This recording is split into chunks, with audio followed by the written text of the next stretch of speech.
I mean, the Fountain City Classic, Albany State, Fort Valley State, it doesn't get much better than this. It is raining pride here on this afternoon. Especially the fact these two don't like each other a whole lot. Never have, never will. Usually something's on the line like the SIAC title. Not this time, but still makes it a whole lot exciting. And an opportunity for NCAA Division I play. Also, that too. Let's take a look at the standings right now to see how things stack up in the SIAC right now. Tuskegee, they're on top, 7-1, 9-1 overall. Fort Valley State right behind them is 6-1. Like you said, a bid to the NCAA tournament, if you want to call it a football tournament, on the line. Albany State at 5-2, 6-4 overall. They would love to mess up somebody's party right now. Fort Valley's special. And take a look at the weather as well. This is not good if you play football. 59 degrees, winds 5 to 10 miles per hour, feel, simply put, muddy. And guess what? More rain may be coming, but right now it's tapering off, and that could be a good thing. Well, you know what? What? If you're a duck, this is perfect for you. But right now, this is a big-time rivalry, and the fans are ready. You know the players and coaches are ready. And if you're a running back, this is pretty good weather as well. Fort Valley has a pretty good running back. You want to tell them about it? Deron Crusade. Oh, he is awesome. What a running back. 1,340 yards on the year, 18 touchdowns. He visits the end zone quite a bit. This young man is remarkable. 6'2", 220 pounds, and he is simply fantastic. But, like we said, though, there's another thing, though. You said running. I think this is passing weather as well, and that young man right there, Warren Major, can do some things as well, because right now the weather is passing it, and you see what he's done. 1,114 and 41 yards, 6 touchdowns. He also runs well, 188 yards and 4 touchdowns. This is your 1-800-ATT ones to watch. This is going to be a biggie. No ifs and buts about it. They, like I said, they don't like each other a whole lot. They can't stand the smell of one another. This is going to be real, folks. Tell you what, and there's another young man, too, that's going to be really, really busy. That man right there is Demetrius Isom. May see a lot of the Fort Valley tailbacks coming his way, and he's done a good job. 45 tackles. This is going to be something. And we're going to come back? Yeah, we're going to come back. Fort Valley State, Albany State coming up next. Rain, the receivers, this is their game because you know where you're going. A defensive back doesn't know, so this could be your game, but it always seems to come down to the special teams play in the kicking game. In this game always tight, so the kickers are going to have to come through punting and kicking field goals and extra points.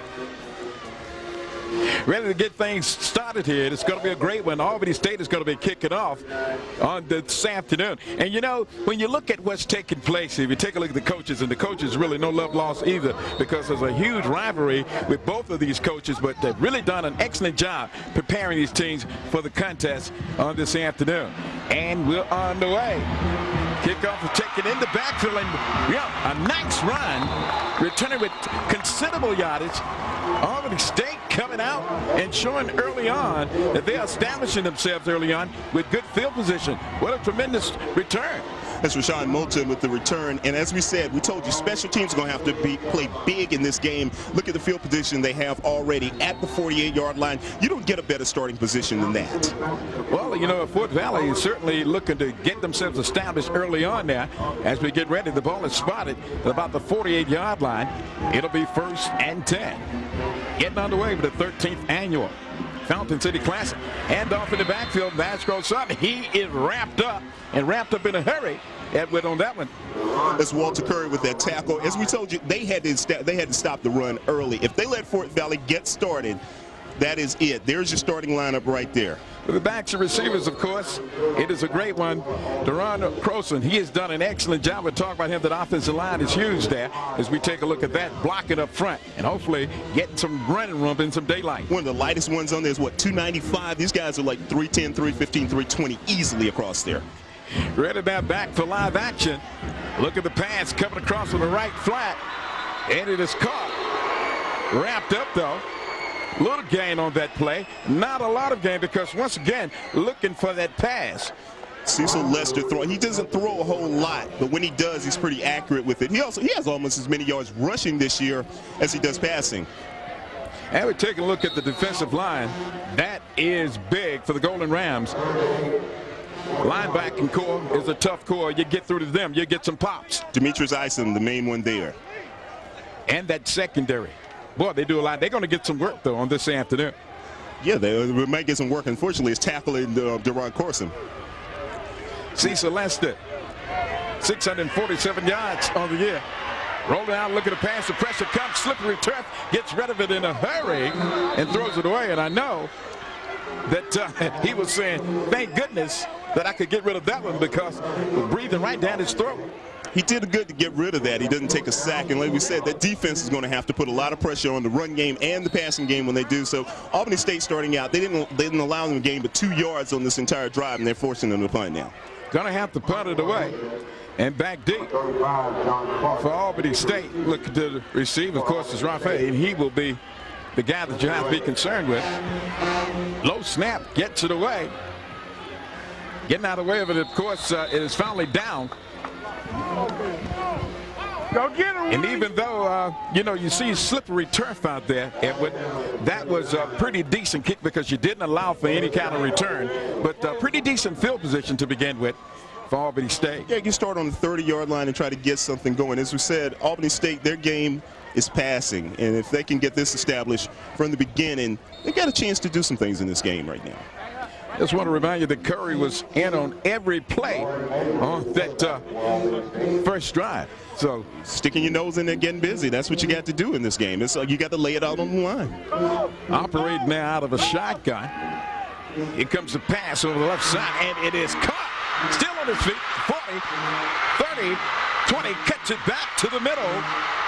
What a nice run. What? Fort Valley State utilize it.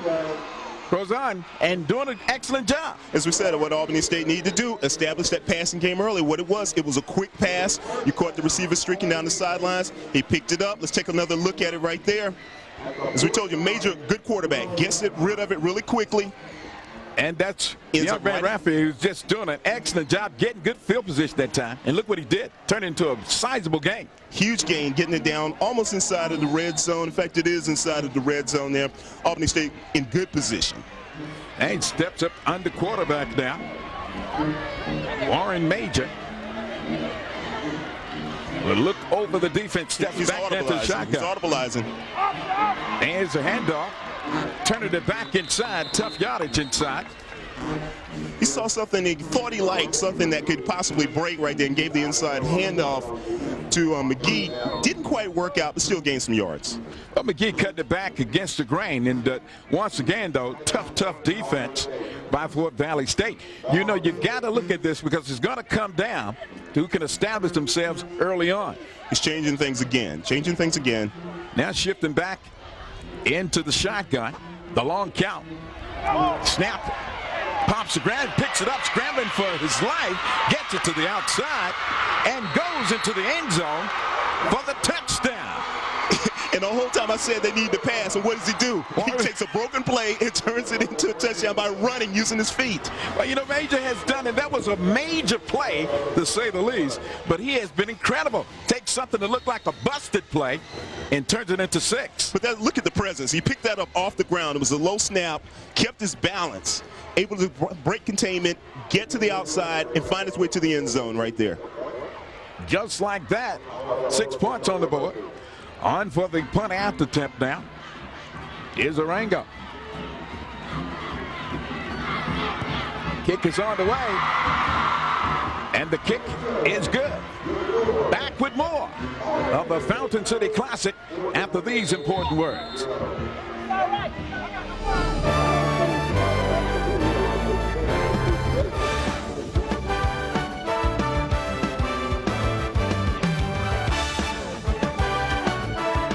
To nothing lead over Fort Valley State, striking early on. That happened quick. That happened really quick. We knew we could have some fireworks here, and we did. Kick is going deep now. Take it back at about the 20 and slipped on the slippery turf. Able to get some decent yardage, but not much. Once again, you get fired up. And see, this is also what we said, though. This field could come to play. He was trying to make a cut. Field came right out. Feet came out from under. Field came out from under. It is a mess out there. I mean, all other than to the outside, it's a mess. Look at the score drive. It didn't take them long. 3 plays, 72 yards, a minute, 13 seconds. Major, as you said, a major play, 11-yard run to get the touchdown to give Albany State the 7-0 lead. Momentum certainly on Albany State's side, but lots of football remaining now. 1st and 10. Operating at the 28-yard line. At their 28 is Fort Valley. Fumble almost on that play, on that snap from center to quarterback.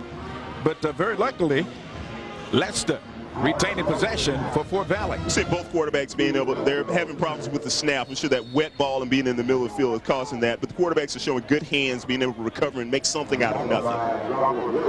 Very positive move on that play because it could have been a disaster. Could have been a lot worse than what it was. Ball will be rested at about the 32-yard line of Albany State. Lester, of course, done the job. Handed it off in the backfield and wrapped up. Crows are nowhere to go. Johnny on the spot that time. A lot of defenders around the football. Well, right now it's a combination of two things, Chester. One, the defense is playing up tight, and they're playing gear to stop the run. Second thing, as we said, this field condition, person was able to make a cut or get a grip on the field so he can kind of make some things happen right now. Ball is spotted at the 30-yard line now in the first quarter play. This huge classic, and even though the inclement weather, fans are still packing in to Memorial Stadium. 3rd and 8, you got a passing down there. They're going to have to throw the ball. Let's see what happens on this one. Lester decides to keep it. Wrong decision. He is wrapped up in a hurry. The big guy getting through, doing the job, and not allowing any kind of penetration. It looked like something broke down there. It looked like something broke down. Take a look at it again from the backside of it. Looked like he had it may have been a design play, but the middle was so clogged that there was absolutely no place for Cecil Lester to go. Good play, defensive play by Albany State. Got to give credit, Albany State clogging it up, the big guy. Joe Quinn, Sample coming in and making the stop. So they have to punt it away. Gets a low snap and finally gets it away. Scooped up and about, what a nice move, straight up the middle, some open daylight. Takes it out to the right corner, 10, 5, into the end zone for a touchdown. Just like that, can you believe it? Tell you what we say, special teams will play big in this game. It always does. That's another case of it right there. Clinton Raffy will take that ball, take it up the middle, and take it to the house. Raffy just got all kinds of great daylight. Let's take another look at it. See what happens? Takes this right here, goes a little bit to the inside, sees the seam, cuts back, goes straight up the middle. Not worrying about the blocking, just finding daylight. Found the daylight, took it to the house. Simple as that. That's great special teams play. That's great punt returning. Ralphie doing an excellent job cutting it back against the grain and just outrunning the defenders into the end zone. Just like that, 13-0 is the count on for the punt after attempt. It is on the way and it's straight through the uprights, and there's a penalty marker down on the play. Let's take one more look at this. Run to the holder. Personal foul. Roughing. Got the call there. It didn't matter. Roughing the kicker still. Point counts. And just like that, 14-0 just. In a rivalry, that is huge when you can get a 2-touchdown lead. Well, when you get just that quickly. Exactly. When you get in a situation like this, though, inclement weather could be coming in. It starts to rain again. You have to take every single point you get. And I'm sure Kent Schofield is not a happy man right now. He's not used to being behind like this. Personal foul. Roughing. 15 yards. We're penalized on the kickoff. So you can understand just how much this means. It's kind of a frustration foul there. We're going to take a break and come back with more of the Fountain City Classic after these important words. Classic 14-0 lead. Albany State jumping out in a hurry over Fort Valley State. The coach he doesn't look relaxed, though, and he shouldn't be, because, I mean, just as quickly as you get a 14-point lead, this thing could get tied up. Fort Valley State could go ahead. The conditions dictate a lot, and this game could change just that quickly because of those conditions. Well, we're ready to get back to live action now. Kick is booming deep into the end zone. And out of the end zone. Would be a touchback. So they'll come out to the 20-yard line. As we told you, special teams are going to have to play big. We've already seen one incident of that with the kick return. Also, you see the kickoff and see where it ended up. That's always a good thing, too. They come out to the 20-yard line, but still, it's not a return, not a chance for them to get something going off the return. Well, Fort Valley takes over there. They will start from their own 20-yard line, 1st and 10. Cecil Lester still operating at quarterback. The long count. And off in the backfield, driving forward and pounding away. But a nice drive is Croson. And Croson showing you why he got 1,340 yards on the year. And that's the first time in this game so far, although we're just really getting started. He's got a chance to kind of break loose and get some things going. As you said, 1,300 yards. You don't get them by just standing still. You run straight ahead. He's a north-south run. Picks up 7 on that play. It'll bring up 2nd down and 3 yards now. And again, on setback, Croson in the backfield. Movement on the right side of that line. And a whistle to stop play. Somebody got a little anxious and started moving. But to go back to Croson for a second, he got those yards almost in the middle of that field where it's so muddy, which says a lot about the line play. That means the line got a good push and was able to give him an opportunity to go forward and get 7 good yards. Croson doing an excellent job going north to south. And let's see what happens. Where else you go? Well, you know, he seems to be a pretty flexible young man, even with the size. Red ball. Ball start on offense. 5 yards, repeat 1st down. So far start of the offense, wanted to execute a little early that time. A little anxious. And that's another thing. This is a game you can't afford to have too many penalties on. Kent Schofield, 6th season at Fort Valley State, and he's done a marvelous job. 48-20. Team's always somewhere in the top 25. Better than the 70% winning percentage as they choose to keep it on the ground again. Croson this time. A couple of tough yards on the ground. And this isn't a typical Kent Schofield team. Kent Schofield's teams generally are a passing team, high-powered offenses that go deep a lot. He's changed that, but when you have a back like Croson, why not? Once again, this is a huge rivalry here. Fans have packed in to Memorial Stadium here. Capacity 12,000. And no love lost between these two very fine institutions out of a very fine conference, the SIAC. Lots of good football in the SIAC. It's time to roll it out. Looking downfield. Decides to keep it at the 25, 30, and tipping toes inside the 30, out of bounds. What a considerable run that time. It's a good block. Let's take another look at that. So he drops back, rolls out, can't find anything. He wants to go downfield and decides to tuck it. And watch right there. It's a good block by, I think that's Kent Jordan with the block. Let's do it a beautiful run. Picking up 1st down yardage for Fort Valley. Actually, that was Von Gooder. I'm sorry. 1st and 10. Handoff in the background. Maybe out to about the 35 and no more than the 35. Croson on the carry. Well, we see what they're trying to do. They're trying to get the run game established through Croson. And they're doing a pretty good job. Things are going a lot better this drive than were the first one. Croson is just a tremendous athlete, though. I can't believe 18 touchdowns on the year, averaging almost 6 yards every time he touches the football. Oh, this young man is he's prime time. He's a big-time back, and he's one of those backs that they like in the NFL. He could do some things. If he gets an opportunity to go that direction, I think he could really do some things there. Ball is rested at the 35. Second, about 7 to go. Handoff again. A fake play, fooled everybody on that one, on the keeper, on the quarterback, and diving toward the 1st down marker, but looks like he's going to be about a yard short on that one. Lester on the quarterback keeper. It's a good play fake. It's a really good play fake. It had everybody else. Let's take a look at it again. And watch this. Good play fake. He comes out, but watch the way he runs. He's kind of tiptoeing. That's because of that feel. That's what it does to you. It makes you not sure about your running. You're a little unsure, a little scared almost to take those big steps for fear of slipping. Lester showing up huge, though, early on, and a very good play.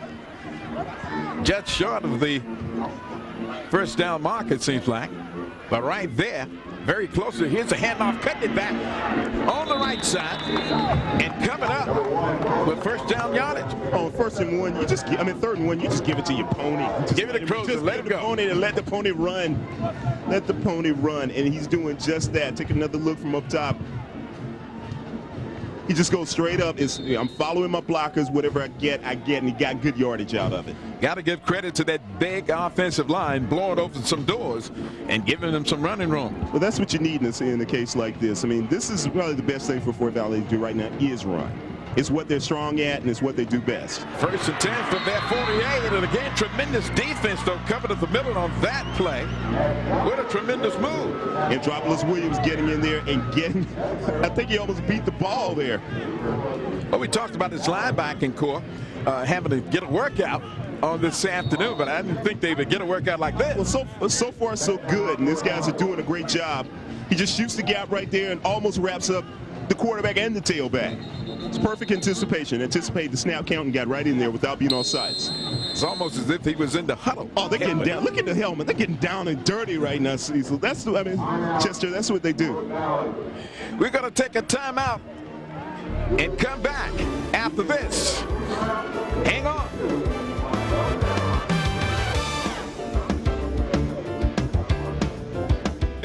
Albany State and Fort Valley State. Albany State with a 14-0 lead in the first quarter play here at Memorial Stadium. It is certainly the kind of football game that fans just love, the tailgating and all the exciting action. Speaking of action, again trying to keep it in the backfield. Handoff cut it against the green and into enemy territory. What a nice run. That's the run, Croson again. Very nice run by Croson. What he's able to do is get to the outside. In spite of the field, you'll see right here, he gets to the outside. That's the good part of the field, actually. If you can get past the muddiness in the middle and get to the outside, you got a little better footing, and he's able to get some things going downfield. Well, Edward, was a concern about whether or not he'd be able to cut it on this wet turf. Seems like to me that he is doing an excellent job. Well, like I said, he's a north-south runner. He's not one who's going to stand there and try to fake you out and try to juke you. He's just going, if you got to run over you, something, that's fine. And that's the type of runner you need on this type of field today. There is a timeout on the field, and obviously something was not rolling smoothly. We'll only be able to kind of get a chance to discuss it a little bit. Okay, let's take a look at some stats right now for you to compare how these two teams are playing so far. This is early in the game, though, but things could change before they are. Right now, average yards, total offense per game. These guys are kind of close. 358.6 yards. This is season, by the way. 358 to 310. Average points per game, look at there. Only 4 points separate them. Defenses both playing well. Only 3 points separate that. And they're not giving up a whole lot. One giving up 15.7, the other one giving up 15.2. Two very good defenses, two very good offenses. Fort Valley just has a few more wins, like one more win, I should say. Well, when it comes to rivalry, though, you can see the intensity of the fans. They really get into this.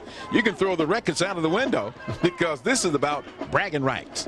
Well, this is actually a lot more than bragging rights because Albany State, they're not going to the postseason. Fort Valley, depending on them winning this game and some help from some other teams, could get into the NCAA Division II playoffs. So it's a lot on the line right now. And they start them real young to get them involved in this rivalry.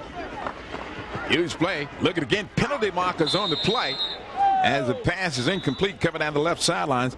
Lester with some fire on that one, but a penalty marker down on the play. Trying to throw a little pass out just to get right at the first down marker. Line judge Anthony Johnson comes in and stops the action on that one. Here we go. Encroachment on the defense. 5 yards, repeat third down. So offsides against the Rams. Well, that's the easy way to get 5 yards. You get no wear and tear on your body getting 5 yards like that. Wildcats, we'll take them any way we can get them, right? At this point, when you're down 14-0, you take everything you can get. What surprises you though early on with a 14-0 lead? It's such a huge game. Well, what surprises me is really not a whole lot. The teams are doing what they're supposed to do. It's just that Albany State has gotten into the end zone twice. Lester again at quarterback, ends it off and trying to cut back against the grain, but slipping and sliding is Croson. And again, the defense covered in and doing an excellent job, but got some help from Mother Nature. Well, get some help from Mother Nature, but penetration is good as well by the Albany State defense. they're keying on the backfield. They're like, if they're going to beat us, they're going to have to run over us and run through us. They're not running around us. They're swarming to the ball. They're doing just what they have to do to keep containment. Travion Wells was the first one to get in and had a lot of help, though, from his buddies. But again, it takes the ball back to about the 43-yard line. And again, coming out of the pro set this time. Brother shifting to the shotgun. That's the take of the snap. Right side. It is complete. Still high stepping. It cut his way just shy of the 30-yard line. What a nifty move that time. And coming up with a great grab, Adam Bailey. So that's one thing apparently they don't do a whole lot of is use the tight end. That was a good play call right there. Tight end just kind of gets down in the middle, settles in. Nice little pass coming across and does some fine running, some fine footwork to get extra yardage. The big fella rumbles for first down yardage for Fort Valley State. And this is only his third reception for the year on 5 yards, but hey, you take him when you can get him. Ball is now resting at the 32. Once again, ball pops loose. Wet football, and just like that, it is a turnover, and the Golden Rams get it.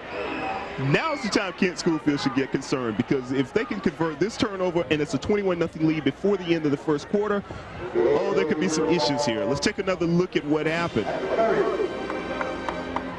It's a nice fake there. Just simply put, the ball didn't get in the fullback's hands. He dropped it. It hit the ground. Albany State did what they had to do. They recovered it. Well, once again, another tremendous break this time. So you take them any way you can get them in this field condition. Again, operating out of that shotgun with the ball at about the 31-yard line. Here's a handoff to the big fella, cutting up the middle and banging his way for very positive yardage. What a huge run. Coming straight up the middle and hitting with authority. That's Teamer. Kowalski Teamer. Well, we take a look at the backs and receivers now. Karinsky, McGee, and Teamer is doing the big fullback, doing an excellent job like on that run. On that offensive line, they are big and doing a great job as they did on that particular play. Tell you what, we didn't even get a chance. They scored so quickly off the punt return, we didn't get a chance to even give the lineups right now. But that was a big game for Teamer. They got a lot of good backs that they can utilize. Age on the kick out to the right side. Ramped up and still trying to wrestle for yardage, but nowhere to go on that particular play. Sam Evans with a great play. He kind of just spotted to the backfield, saw exactly what was going on, and handled his business.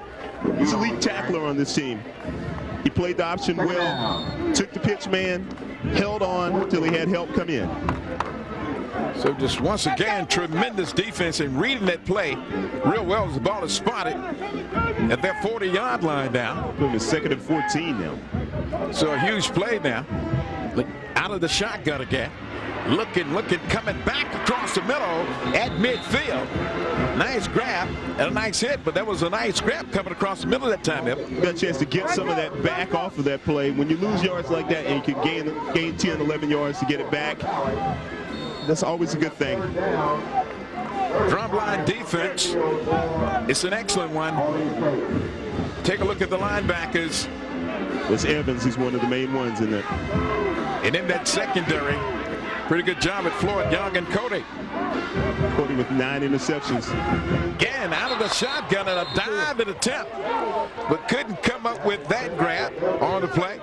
But Fort Valley State, and that was a nice pass, but just out of reach. Well, that's one of those cases where Major kind of rushed that play. If he'd have held on for just a half second, that would have been a completion and been a first down. Antonio Murphy did a good job, just couldn't quite get to it. Right, that was Murphy there, coming across the middle.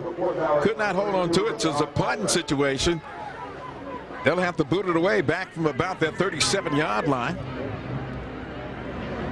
Low snap again, gets it away. And it takes a roll inside of the 5, down to the 4-yard line. Let it be dead there, so Golden Rams that time with great anticipation got just what he standing there waiting. Arango got just what he wanted to get it down somewhere inside the 4-yard line. If you notice, though, in shotgun formation and punts, they're having problems with the long snap. The ball is slippery. It's starting to hit the turf a lot. Sooner or later, that's going to come back to haunt somebody. We'd like to thank NBC Network for carrying this live black college football game. If you'd like to see more black college games, call your local cable operator for NBC Network. Truly, I tell you, just a remarkable football game. Great rivalry here. Albany State and Fort Valley State. Oh, we're running out of the back. Lester on the keeper, weaves his way to the sideline and gets out of bounds. No one open, really no place to go. Defense did a good job. The secondary, they kept their men in check. The linebackers kept the running backs and the quarterback in check. No place to go, short game. Linebacking core of the Golden Rams, we talked about them at the onset. A tough group, and certainly doing a job on that play. Demetrius Eisen, the leader of that group, and they have done a good job so far. Albany State with a 14-0 lead. Got a minute 32 to go in the first quarter of play. Again, is Caldwell again on the keeper. Lester it is, trying to get to the outside. It looked like there may have been a mix-up on that play, and he had to keep it. And great defense that time. Albany State. Take a look at this from behind. Look at the defensive player. Almost tripped up by his own player. Could have made the play in the backfield, but you see that Lester was only able to get minimum yardage out of it still, so it's still facing 35. And a lot of that credit has to go to the fact that that line could not get much penetration.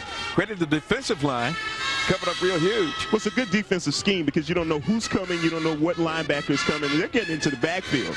Operate now, the shotgun, the snap is kind of high. Wet football, and he manages to fall on it. And he is certainly fortunate to be able to fall on that. Lester knows it.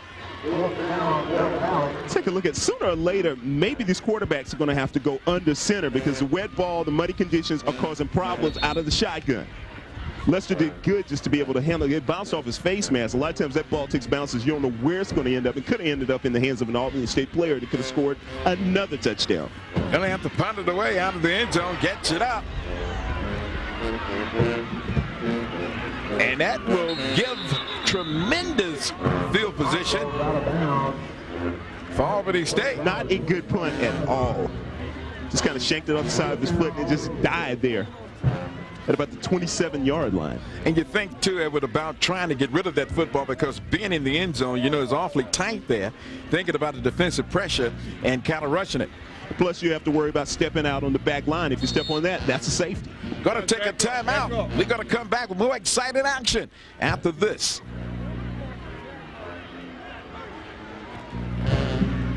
Well, we'll keep it right here live. More great football out of the shotgun. Handoff in the back to cutting it against the grain, even on the wet turf. And a nice run, cutting it back inside. That's Kowalski team again. As we said, running north-south, you have a chance. If you're one of those backs that jukes a lot, this could be bad conditions for you. Team of the big guy doing an excellent job. Cutting it back against the grain and positive yardage up front. Team is also a hometown guy. He's from the Albany area. Well, I tell you this, you know, it's been excellent getting out front with the scores early on, the 2 touchdowns. That's Warren Major right there. As we said, made something out of nothing and got into the end zone. Then we have the punt return, and that is sweet. Clinton Raffy taking it right up the middle and taking it to the house. Albany State with a 14-0 lead over Fort Valley State into the first quarter. We're going to take a break, and we're coming right back.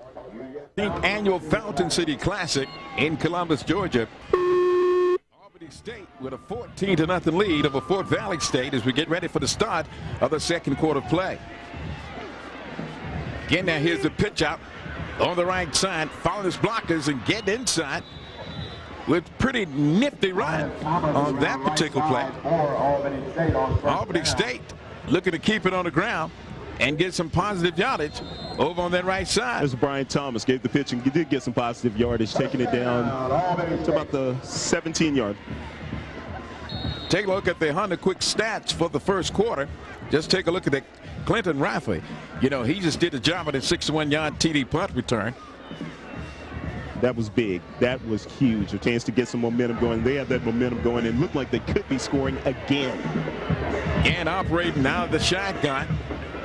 Inside of the 20 now.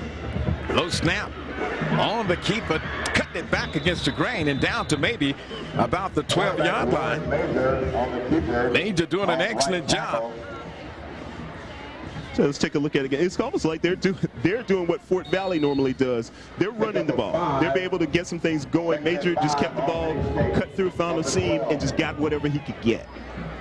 He is feeling a lot of confidence. You can tell now, Edward, as he continue to move his Albany State club. Ball is spotted about the 12. Out of the shotgun again. Major this time a little bit overthrown. Yeah, looking to throw it out, kind of a little screen. Throwing a little screen pass out there, just a little bit too high for the back. Drumline first quarter stats. Take a look at it. 21-43 in terms of rushing. Fort Valley with a lead in the passing yards. Can you believe that? Albany State 69. But check out the key stat, 2 turnovers. That's huge right there. Only 5 passing yards for Fort Valley State. Again, into the shotgun. Majors looking across the middle and dumps it over. Looked like just shy of the 5-yard line. And it is a great grab. Let's see, he's turning around looking at the officials. I don't know what he and looking across on the sideline. Murphy making a nice shoestring grab. That's Antonio Murphy going down and getting the ball, and this is what you have to do. You take every advantage of every chance you get here. You can't let an opportunity pass you by. That gets you a little bit closer to the goal line. Ball just shy of the 6-yard line. First and goal now for Albany State. Again, out of that shotgun. Looked like a little mix-up in the backfield. But again, the big fella rumbling up the middle. And again, doing a great job. Credit the defense to his teamer. Wrapped it up and tried to get it to the end zone there with great defense. Now, Croson is a big back, 6'2", 220 pounds. Kowalski Teamer is not small either, 5'6", 218 pounds. Second down now. And again, a little miscommunication. Ball pops loose. And just like that, Fort Valley gets it. And so there's a huge turnover there because Albany State was knocking on the door. They needed something big right there. The defense comes up big. Let's take a look right here. Just a bad exchange. The ball is muddy. The ball is wet. Bad exchange. And Rashad Chisholm gets in there and comes up with it. And it didn't help because the lineman apparently was going, maybe pulling or whatever, and that kept him from having a chance to get the ball back. So big break for Fort Valley State. I tell you, Chisholm coming in and scooping up the pigskin deep in their own territory. Fort Valley, 1st and 10. Handoff in the backfield and pop and almost back into the end zone. But a great hit that time on Croson and just nowhere to run. James Harris getting in that backfield before they could. I think he knew what the play was before it even started. It was a great defensive play, great anticipation. Like we said, the linebacker core having to come up big, and they have so far. They got to recover from this. You get down that close, you're supposed to score. You make a mental mistake like a fumble, you expect your defense to come pick you up. Right now, just off of that play, that's a good way to start it. Loss of 3 on that play, Edward. So it takes it back to the 2-yard line there. And this could be dangerous territory. This is dangerous territory because now you start to worry about safeties or even a fumble by Fort Valley. Second down to about 13 to go. Play action. Pass deep. And it is caught at the 30, the 20, inside of the 10-yard line, and out of bounds. What a tremendous grab going deep. Jonathan Jackson with the Jackson doing an excellent job. That was a great play call right there. Everybody's expecting to run. No one's expecting to pass. Let's take another look at it. As we said, Fort Valley, not much of a passing team this year. Well, when you go deep, and we told you, the receivers have the advantage here. Defensive backs worry about where they're slipping on a move. They have to be cautious. A wide receiver can go wide open, and he does just that. Airs it out, gets under the ball, perfect pass, good gain right there, put him in position to score. Jackson with a tremendous grab and then making positive yardage happen once he caught the football, taking it deep. First down and goal now, knocking on the door. Again, the long count man looks like he's checking off at the line of scrimmage. Handoff in the backfield and tippy-toeing up the middle, maybe down to about the 1 yard line. And no more, but again. You give it to your pony. Give it to your pony. Take a look coming at you. Just give it across and let him go to work. And, you know, very protective of that football, in particular with the weather being so wet, because the turf is wet and grass is wet out there. It's just a muddy afternoon, but great football. You love football. Wet, dry, whatever. You have to hold on to the football, which is what Albany State didn't do on this end, and they may pay for it before it's all said and done. Take a look who's coming off the field a little gingerly. That's Mario Pye. What happened was when Carson came down, he kind of undercut him, and he kind of buckled his knee. It's like second down coming up and goal from about the 2 yard line. And again, the fans come to their feet, urging them on. Long count. Dive and airborne. No official signal given from the guys in the zebra shirts, so didn't quite get into the end zone. That secondary group, the linebacking core, we've talked about them the whole first quarter, second quarter now. These guys are doing the job. Take a look at it again. It takes off, and that was, I think that's William Felton getting in and keeping them from getting into the end zone. Right now, those uniforms are getting so muddy, we can't even see the numbers. Tremendous effort on both teams, but again, huge play coming up on third down and goal. Again, quarterback keeper this time and stretches it out to the right-hand side of the end zone. Cecil Lester gets in for the TD, and Fort Valley State finally gets on the scoreboard. It is now 14-6. That's exactly what they needed right now, because had Albany State scored and made a 21-0 game, this one may have been out of hand. But they capitalized on that fumble and cap it off with this. This is Cecil Lester taking it to the outside, getting into the end zone. Suddenly we got a ball game again. Well, you know, it was the defense was looking for something up the middle, and he read it real well. Caldwell taking it outside, and Lester just walking his way into the end zone. Well, we knew this is Fort Valley's strength from the quarterback position and the tailback position they run. We have a player down right now. Trying to pick up who the injured player is, and this is a very, very huge rival here. Dates back to 1945, as a matter of fact. And I don't know, I hadn't even had a birthday by that time. So that's what you tell me, right? Let's take a look at the touchdown again. It said Lester, he looked in the middle, there was nothing there, bounced it to the outside, great blocking by his backs and his receivers to get him into the end zone. Those little things are what makes a difference in winning and losing. You talk about what goes on in the course of a rivalry like this, and you've been around this for a long, long time. These two teams really have no love lost between them. They have no love lost on the field, but once you get off, a lot of these guys have played with one another. They've been teammates in high school. They played against one another in high school, live in the same communities. So on the field, they have no love for one another. Off the field, everybody's friends. The American Honda Motor Company is proud to announce the Honda Battle of the Bands 2003 Invitational Showcase, January 25th, 2003, at the Georgia Dome in Atlanta. Here we go now. Back to live action. And the whistle will stop play on a field goal attempt. And let's see what that call is all about. And again, haven't taken a look at what the penalties are like on today. Both these teams really have been guilty of a lot of penalties prior to coming to this contest. Ball encroachment on the defense. Wait a minute. Half the distance, re-kick. Extra point. I'm sorry to tell you there was a field goal. It is an extra point attempt because he did get in for pay dirt.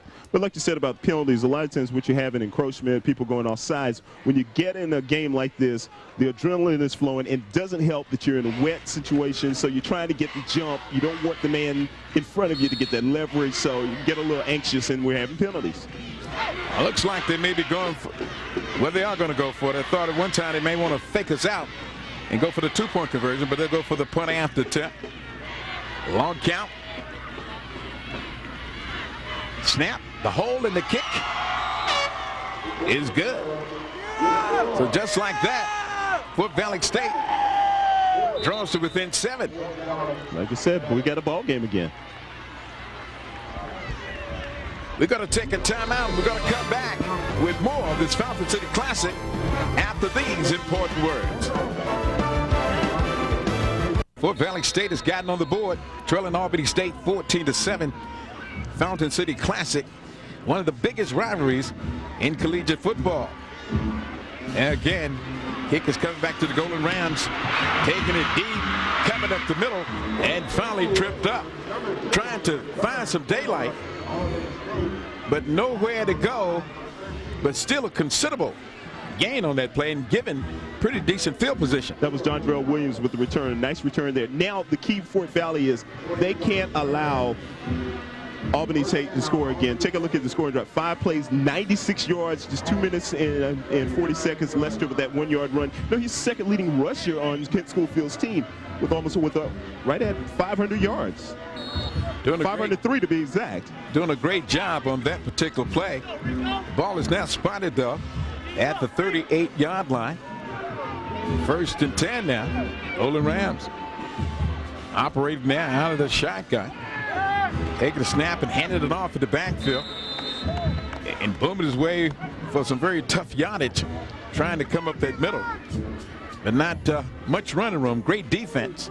The defense is playing good. Like we said, this is a critical time for them. They're going to have to get a stop. They cannot allow Albany State to get the momentum right back again and make it a 14-point game all over again or more. Albany State certainly looking to, of course, control that line of scrimmage. Coming up now on 2nd down. Again, out of the shotgun. Looking, pressure coming, and it is intercepted, look like. What a nice interception coming up.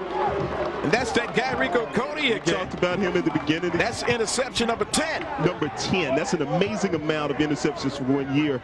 We said they had to come up with something big, and that was a big play. That swings that momentum. Again, let's take another look at it. Just kind of rushed to get it away and threw it a bit too high, and Rico Cody was Johnny on the spot. Playing center field and reading it very well and covered it with a clean grab. And again, snuffing out momentum. Now it's the case of what will Fort Valley State do with it? What can they do with this? Fort Valley has a football at their own 45 now. 1st and 10 for them. Again, the handoff coming straight up the middle and plowing into enemy territory. What a tremendous run as Croson again. It's a nice game for them. Like I said, he goes north and south. Nothing fancy. Just take the ball and run over people. Yes, he did. He was Demetrius Isom. He went through for what? Seven. Says, get out of my way. 9 good yards right there. Right now he has 30 yards rushing on 12 carries. So it brings up 2nd and about 1. Handoff again. Croson this time stacked up. Short gain, if any gain at all. So if you got that was play. A tough one, yeah. Let's see where the officials were spotted at.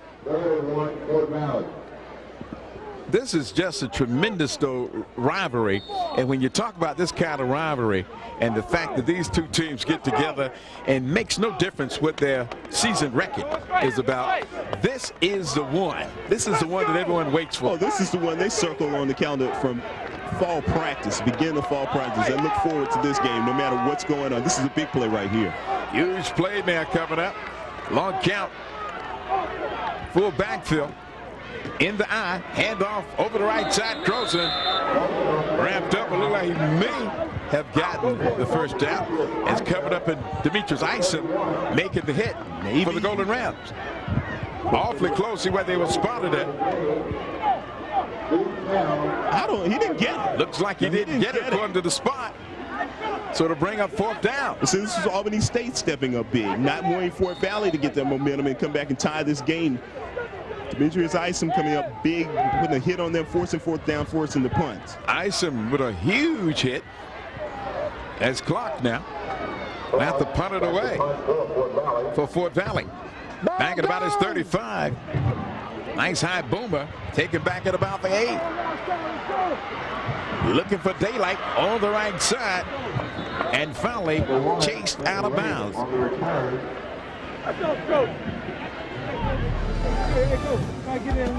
Hold on. We're going to come back with more of this exciting classic after this. Back. It has been a great football game thus far. The rain has stopped. And as you can see, 14-7, Albany State with the lead.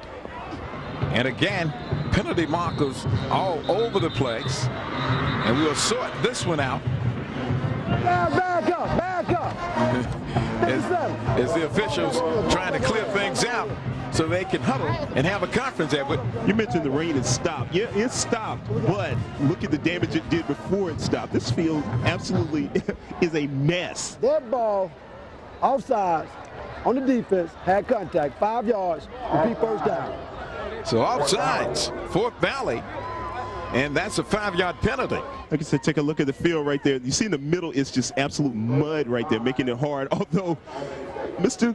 Crosum is doing a very good job of running that ball straight up the middle. He's not having many problems with it. Got to check his shoes and see what his specialty is. Huh? Out of the shotgun now.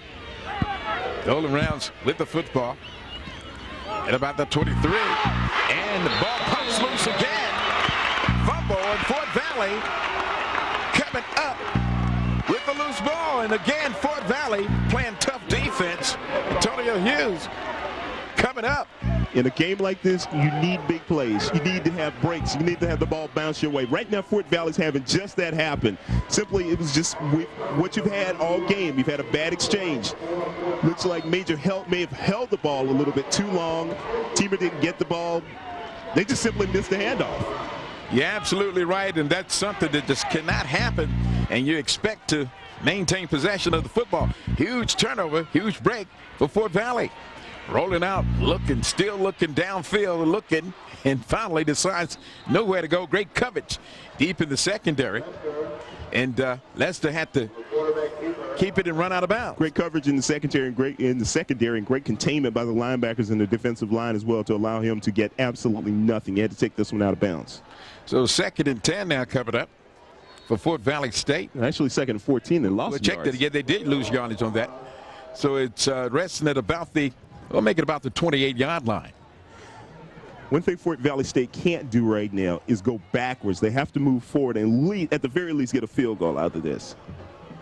And again, a long setback in the backfield. 3 wideouts to the left. Again, checking off at the line of scrimmage. And a whistle to stop play again. And once again, Lester trying to have some discussion over on the sideline. But on the offense, 5 yards, repeat second down. And just as you were talking about it, with not going in the opposite direction, looks like that's what the offense is doing. And the defense not having to do anything to push him back. That's the thing that's driving Kent Schofield crazy. Schofield can't believe it, but that's exactly what took place. So 5-yard penalty, losing back another 5 yards. That moves the ball back to the 33 now. Oh, I'm sure that'll be something he talks about at halftime. And 3 wideouts coming to the left, a long setback in the backfield. Dropping back with a short drop. The pass is complete. It's a good play, a little slant in the middle, coming towards the post and just connected with his receiver. And there's an injured player. Take another look at this one again. It's like a 3-step drop and just let it go. On the slant, it's a good hit right. That was a really nice hit. Nice grab by Thrasher, though, covered up and holding on to that football. That was a nice hit by Jermaine Collins, but he came up on the bad end of that. He's the one who's down. Looks like he's in a lot of pain. I don't know exactly as they flex that right arm. But again, you know, this is a game that when you think of a rivalry of this sort, you know the guys really leave it on the field, literally, because they really get after each other in a hurry, and they bang from the beginning to the end. Like you said, a lot of times this game has a lot of implications on it because it's either for the SIAC crown or somebody going to the playoffs. Like it is now, is Fort Valley State trying to get this win to get into the Division II playoffs. Albany State's like, if we can't go, you're not going either. So that just adds to the intensity of this. Jermaine Collins, of course, seems to be okay as he goes off the field. And again, tremendous intensity. You saw it on Coach Mike White's face right there on the sidelines.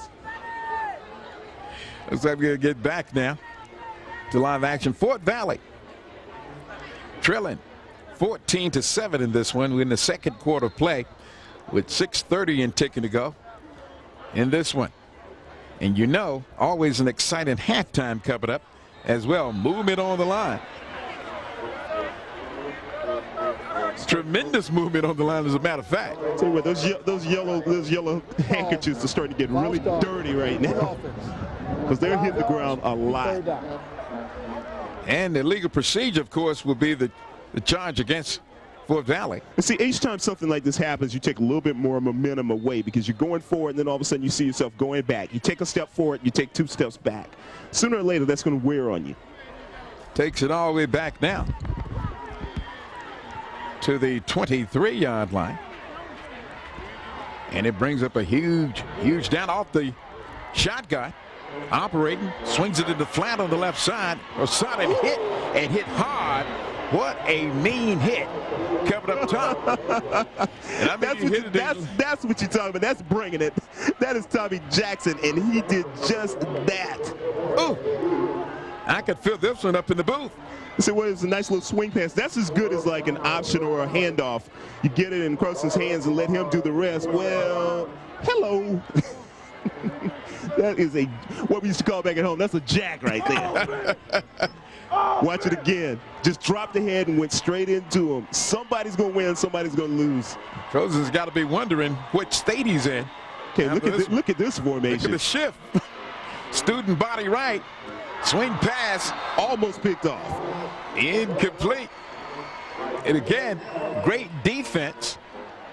It's James Harris coming up big. He's made a couple of big plays today. So 3rd down coming up, and he does come up with a tremendous effort. Extends the body there, breaks up that pass attempt. They went for it. They were going for it. So they turned it over on downs. Yes. So even Albany State needed a big play, and they got it. Good defense didn't allow them in the end zone. Neither team taking advantage of a chance to get more momentum in this thing right now. Yep. Handoff straight up the middle, may have gotten 1 yard. And when you think about the lack of the kicking game, it plays real huge in the decision on that particular play on 4th down. Yeah, because 9 times out of 10, you just go for it. You go ahead and kick the field goal and get some points out of it. They didn't do that this time. And it cost them. It cost them big. It may have cost them big before this day is all said and done. Maybe a yard on the play. This ball is spotted at about the 21-yard line now. Out of the shotgun again, operating across the middle. Pass underthrown, and it is incomplete. The defensive line and the linebackers putting a lot of pressure on Major, forcing him to throw that maybe a little bit quicker than he wanted to. Major kind of short hopped that one to the intended receiver. Yeah, the shortstop picked that one up and tossed it over first base for the out. Brings up 3rd down now. 3rd down and about. Look at the 3rd down conversions. Albany State 1 for 2. Fort Valley State 2 for 8.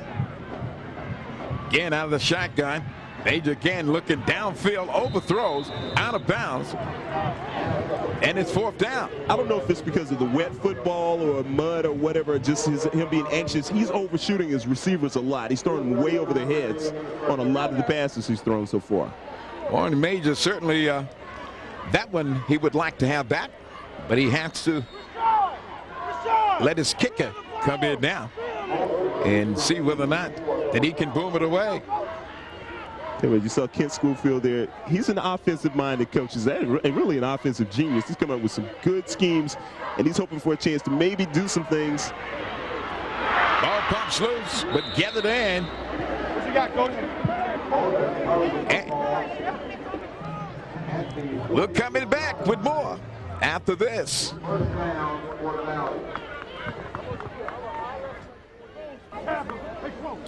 We're back to live action now. Albany State with a 14-7 lead over Fort Valley State. Fountain City Classic here. Mike White can't like this. Fort Valley, this is their 8th drive of the game. But unfortunately for Kent Schoolfield's team, only 7 points to show for it. 1st down now. And again, trying to keep it on the ground. A play action this time. And miscommunication between receiver and quarterback. Unless he had somebody in the band who was supposed to catch that one. I think that was just a little bit off the mark. And again, sometimes it happens, but as you say, when you look at weather like this, many times people think that the passing game can't work, but it can work. The passing game can work. It just say mostly you throw in shorter passes. But as we said, the receiver has the advantage because he knows where he's going. Defensive back doesn't. That puts you in a situation where you could slip, fall, do anything, and you can come up with a big play there. We've seen it already, actually. You're right. Lester leads him up to the line of scrimmage now. Second down and 10, Fort Valley. He's rolling out to the right. Pumps and decides to step out of bounds. Again, great coverage downfield in the secondary. And nowhere to pass, Edward. But he's getting those little nickel dime, a few yards here, a few yards there. That actually ends up adding up. Come on. Unfortunately, on this play, he didn't get much of anything. In fact, he got no yardage whatsoever. But that's what he's looking at when he's running nothing down. Good defense there. The defensive secondary holding on to their men, keeping them in check, forcing them to run out of bounds. So, well, they got 2 yards out of the deal. Tremendous pursuit. And Lester again slowly makes his way up on the center. 3rd and 9. Pro set being used now by Fort Valley. Passes bobbled in and out of the hands of Reed. Reed had it and wanted to run before he could that was a catchable pass. That was a catchable pass. He put it right there on the money. Once you get your hands on it, you have to hold on to it, especially in a game like this. Points come at a premium. Yards come at a premium. You have to take advantage of those. Ball spotted at the 45 now. Fort Valley brings up 4th and 8. They'll have to punt it away. And again, with 4:04 to go in the second quarter play. Ball's gone. Nice high punt. Bobbled, but fallen on at the 10-yard line. Hold your horses. Keep it right there. Coming back with more excited action after these important words. State with a 14-7 lead over Fort Valley State. The American Honda Motor Company is proud to announce the Honda Battle of the Bands 2003 as an invitational showcase. January 25th, 2003 at the Georgia Dome in Atlanta. 8 HBCU bands will be selected as Honda's guests to showcase their talents, perform on national TV, and receive a scholarship donation courtesy of Honda. Log on to HondaBattleOfTheBands.com for tickets and information about the Honda Battle of the Bands 2003 Invitational Showcase. That's HondaBattleOfTheBands.com on Honda, driving the sound of soul. And may have gotten a couple positive yards on that. Not much, though. Maybe to about the 12-yard line. I think right now they're just kind of trying to get what they can. If they can break something big, fine. If not, take it into the halftime with the 14-7 lead. That's that pass out there to Raffi. Can't quite get anything going. Just like I said, you'd watch them. They're tiptoeing almost because of the surface. Raffi trying to find some extra yardage, but nowhere to go. That time he was open, a little bit overthrown. Incomplete. Just what I was telling you. Remember I said a few minutes ago, his passes are going a little bit high, and it's going to end up costing him. We've already had one picked off like that. He could have had another one picked off. Moulton, great coverage. I think that ball may have slipped. You see how he came out a little wobbly there? Probably should have been picked off too as well. Yeah, and kind of just rolled on him. 3:19 to go in the second quarter play.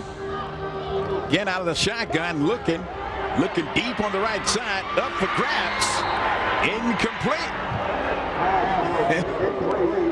And you know, you can look at the dismay over the Albany State side, and they kind of feel like there may have been a little bit of unnecessary bumping going on, but an incomplete forward pass that time for the Golden Rams. When the ball's hanging up that high, it's anybody's ball. So the defensive man has just as much right to it as the offensive man. So cases like that, you know, there's nothing flagrant, nothing major. Just let them go at the ball. Cockfield could come up with it. They have to punt it away. It's a high punt, but a sharp one. Looks like it's going to be dead at about the 46-yard line. And again, you can tell that this is truly a tremendous rivalry. No, they don't like each other a whole lot. You saw with that ball, though, usually you get at least some bounce of it, positive or negative. That one just died right there in the mud. Just didn't go anyplace. We've got 3:01 to go in the first half of play. And again, Albany State holding on to a 14-7 lead over Fort Valley State. Valley with the football down. Handoff again is Croson plowing his way forward over the left side. It's the 9th time that Fort Valley State has had the ball, their 9th drive. They're going to have to eventually do something with this ball. Absolutely. So picks up 4 on that play. Going to bring up 2nd and 6 for Fort Valley. Taking the ball to the 30-yard line now. So moving into enemy territory and moving pretty decent on that play. On 1st and 10. And the clock moving at 2:24. Play action. Rolling out to the right. Head pump and upended inside of the 30, maybe to about the 28, but really nowhere to go that time. Lester was trying to fool everyone. James Harris not fooled at all. Take a look at it again. That's a play that they're going to a lot. Rolling out, if it's not there, you take the ball and run with it. And they've gotten some positive yardage out of, but nothing major other than the touchdown they got. So the ball will be spotted at the 27-yard line now of the Rams. You can see what Cecil Lesser has done on today thus far. Look at the pass. And is it caught? Pass is complete. Across the middle, it was a struggle. And Thrasher comes up with it. Struggling and wrestling over that football. He comes up with the grab. But that's what you have to do. You have to, if the ball comes your way and it's in your hands, I don't care, you have to fight, scratch, crawl, whatever you do to hold on to that ball. Like I said, yardage is critical right now. There's that pass again. It's a good pass on a little slant pattern coming in across the middle. He did a good job holding on to it with the man on his back. You need those things. They got a first down out of it. And the rain is beginning to come down again at the Fountain City Classic. Handoff straight up the middle and plowing forward. It's Croson again. Croson showing you why he does what he does. That's about the equivalent of a thunderstorm when you get that boy, that guy going along. 6'2", 220 pounds, high stepping and doing an awesome job. Inside of a minute remaining in the first half of play. See Mike White there, a lot of concern. He does not want this team to get into the end zone. Handoff again to Croson. This time stop and hit with authority. You know who that is? That's Isom again. Isom. He's the leader of those linebackers, and he's been bringing it all afternoon. There is a timeout on the field with exactly 36 seconds remaining in the first half of play. Fort Valley State's got to come out with something on this. They're down in the red zone. Right now they've only come out with 1 touchdown of being down in the red zone so far in this game. They've got to have something positive going into halftime and into the locker room. You see the fans breaking out the umbrellas again.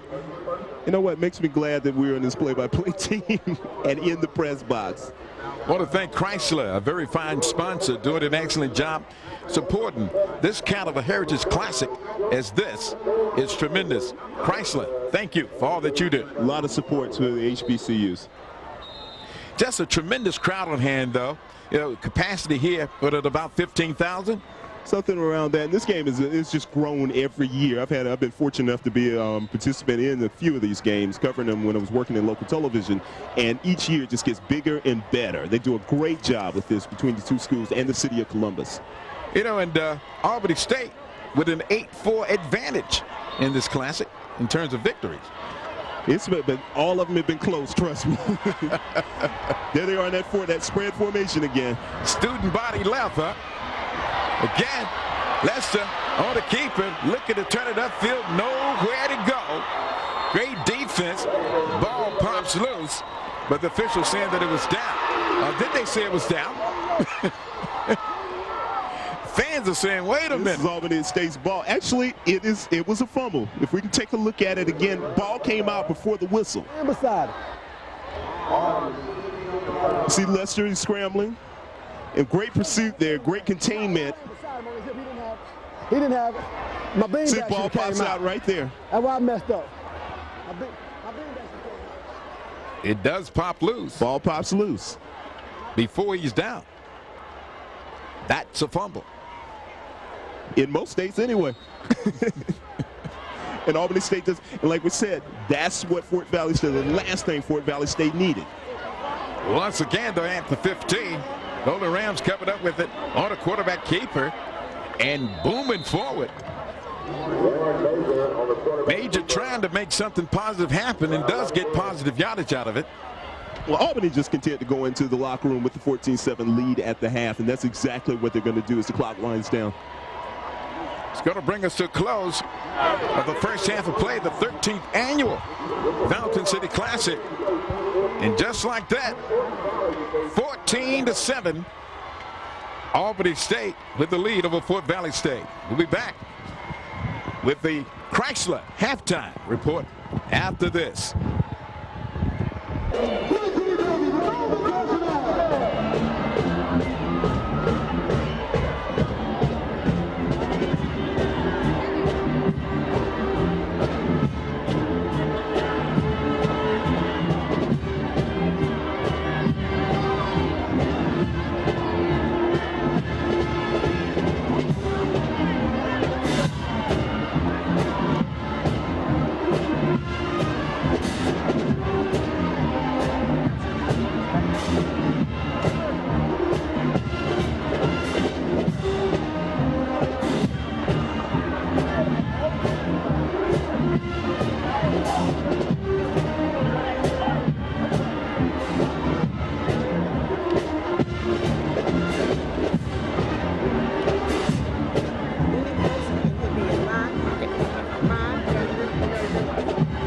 This is the only close I can get, baby.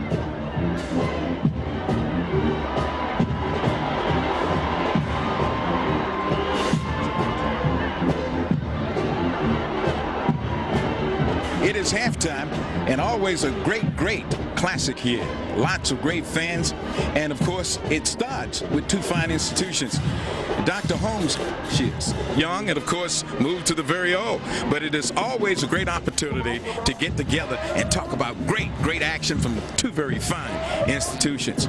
And now, of course, we get a chance, we take a look at the band as they perform.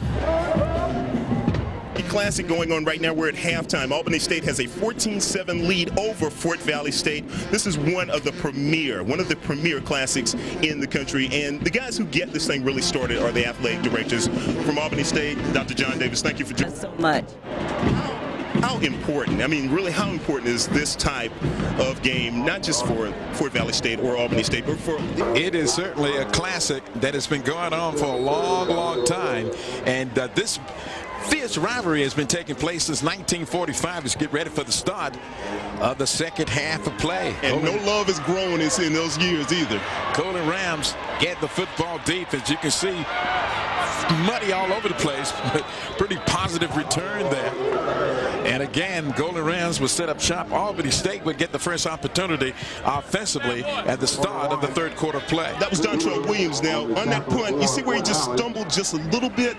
That may have been the difference in where he's down now and him being in the end zone. That little step right there. This field is playing a big part as to where they get and how much yardage they get on punt returns, kickoff returns, anything that you have to run with. Ball will be spotted at the 25-yard line now. Albany State first and 10. Albany State with a 14-7 lead over Fort Valley State. Just starting the third quarter play. Chester Davis along with Edward McDonald.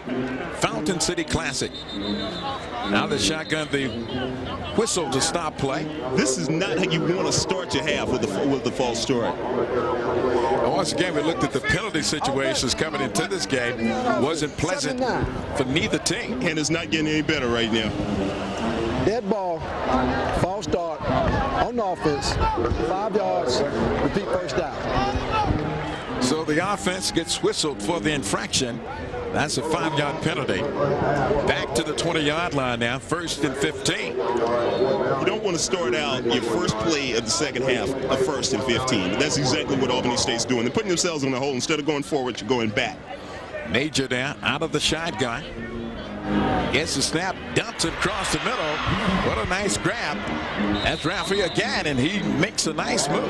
That's a nice play to get some of that yardage back. Take a look at the halftime stats right now between this big game between Albany State, Fort Valley State. There you go, rushing yards. It's not a big difference. It's Fort Valley State 10 better, but look at the passing yards. This is a surprise. 136 to 76. Fort Valley State 194 194 total yards to 124. But look at the turnovers.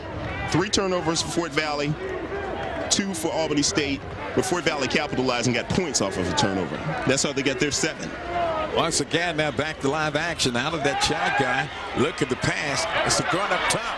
Deep, major, and is tipped around. Incomplete. Great coverage downfield. And just would have not allowed that one to hook up. Floyd back there. It was a good defensive play by Floyd because that pass could have been easily completed. It was there.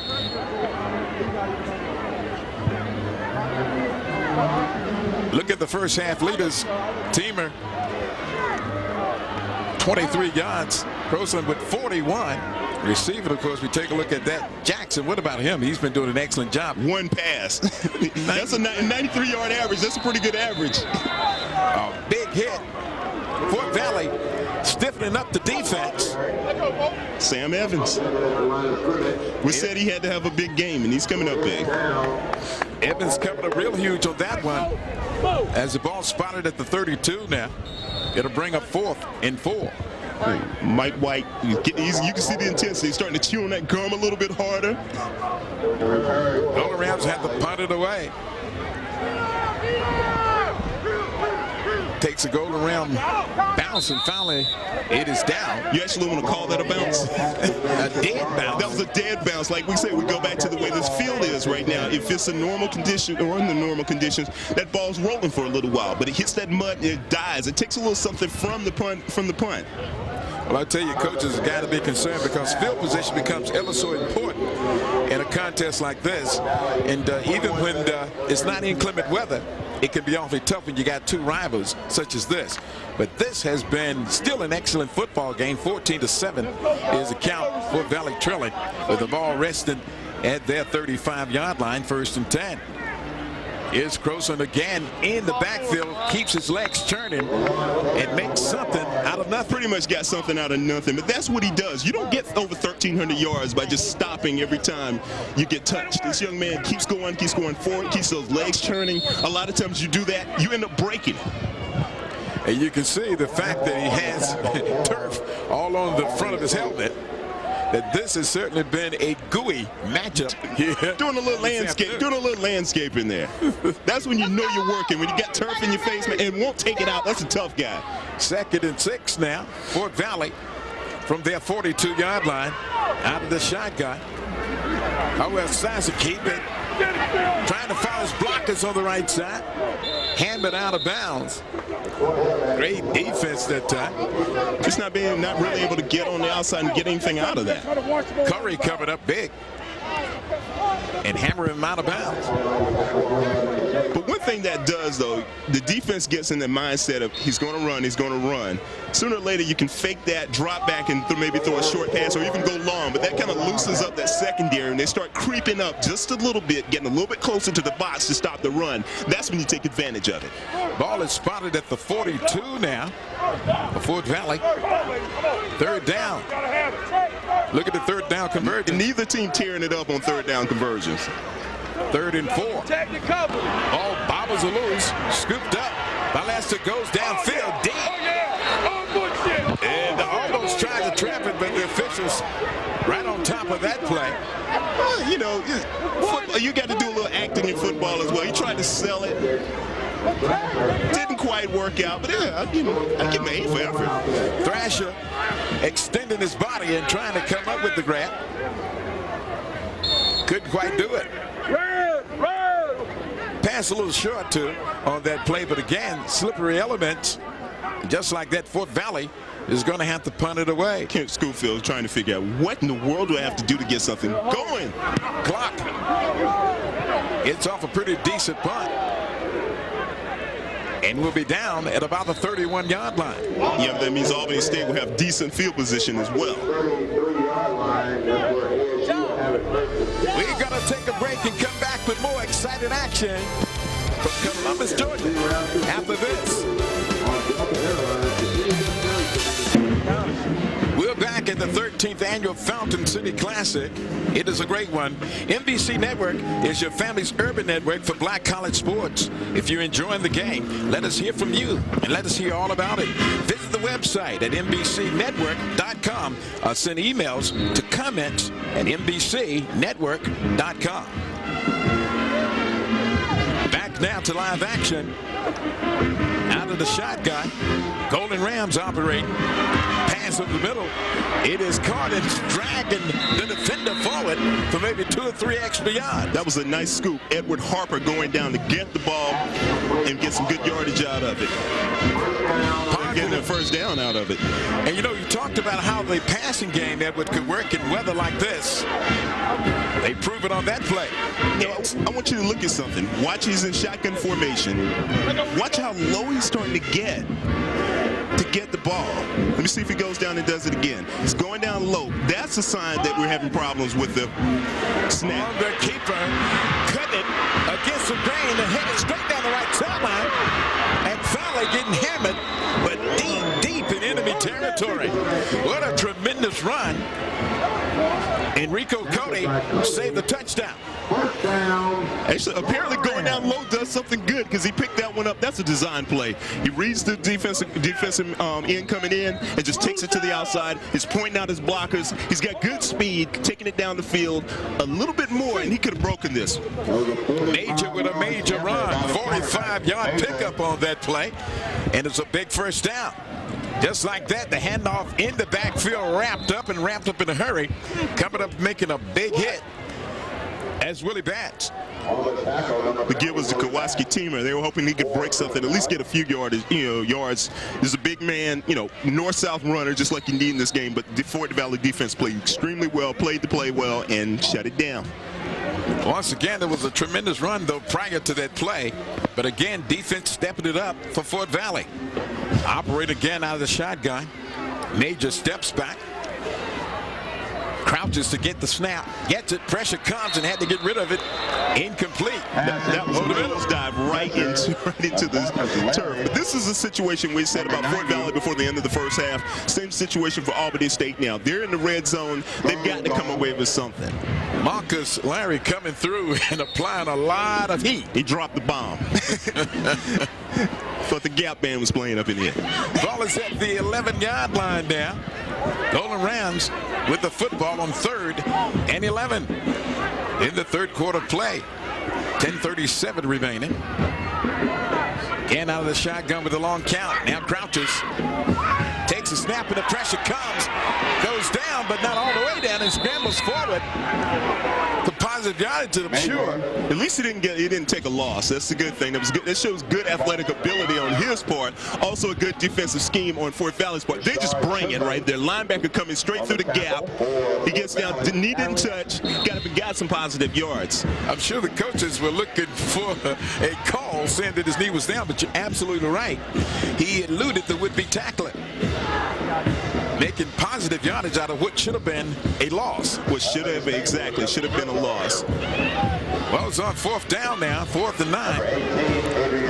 And coming on down for the field goal attempt. Marengo. Kick is up. And the kick is good. So Marengo comes in and drills it with 9:45 to go in the third quarter play. We're going to come back after this. 17-7. Albany State with the lead over Fort Valley State. Action here. Fort Valley State still trailing Albany State. Marengo coming on with the field goal. It's 17-7 down. Albany State with the lead. Once again, kicking off and kicking it deep.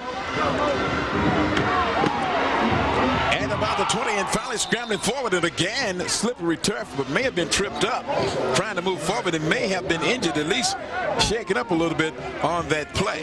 I think that was more disappointing. 5 plays, 59 yards, Arango 26-yard field goal. As we said, they had to come away with something once they got down in the red zone. 3 points is not as good as 7, but it's better than none. Absolutely, because it seems like a touchdown just won't win this one. Not the way that the momentum has been shifted back. You need and forth. every single point you can get. In a rivalry, you're never safe. If you get style points, take them. You're never safe until there's goose eggs on the clock, and it's all over. Out of the shotgun again, Fort Valley operating, looking, deciding to keep it into enemy territory and sliding safe at about the 49, 48-yard line. See where they're going to mark it. It looks like at the 49, but a tremendous run again. I see Lester, and Lester didn't see anyone downfield, so for 21 yards, he scampers. Okay, now watch this. Good defense actually caused this play because he wanted to toss it out in the flats to his running back. That was covered, so he took this one and took it to the outside, directing traffic. Could have gotten more yardage had he not slipped. That was a good play. And he is safe just like that.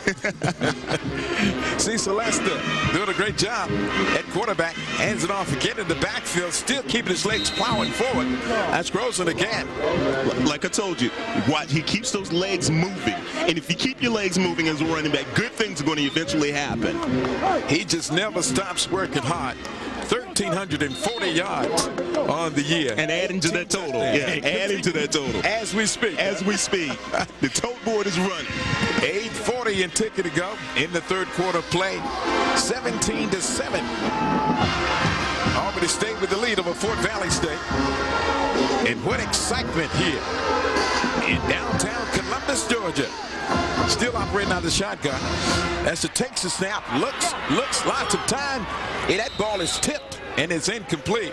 But he had lots of time. He had a lot of time. Eat a sandwich and drink a soda. Do his taxes, call his girlfriend or whatever. But you look back and as we said, he had lots of time. Only problem was he kind of put this one up a little bit too high and too hard. That's a dangerous pass because the tip, well, actually it got tipped. Those are the ones that get picked off for you. Almost picked off. You're absolutely right. Coming across the middle and reading that. That's Isom again. And we talked about him at the onset. We called his name a lot today. Got a paw on that one. 3rd down and 9 now for Fort Valley. Again out of the shotgun. Looking, slipping, still looking, tries to run, but nowhere to go. And finally taken down and slides maybe 2 or 3 yards. Again, tremendous defense there.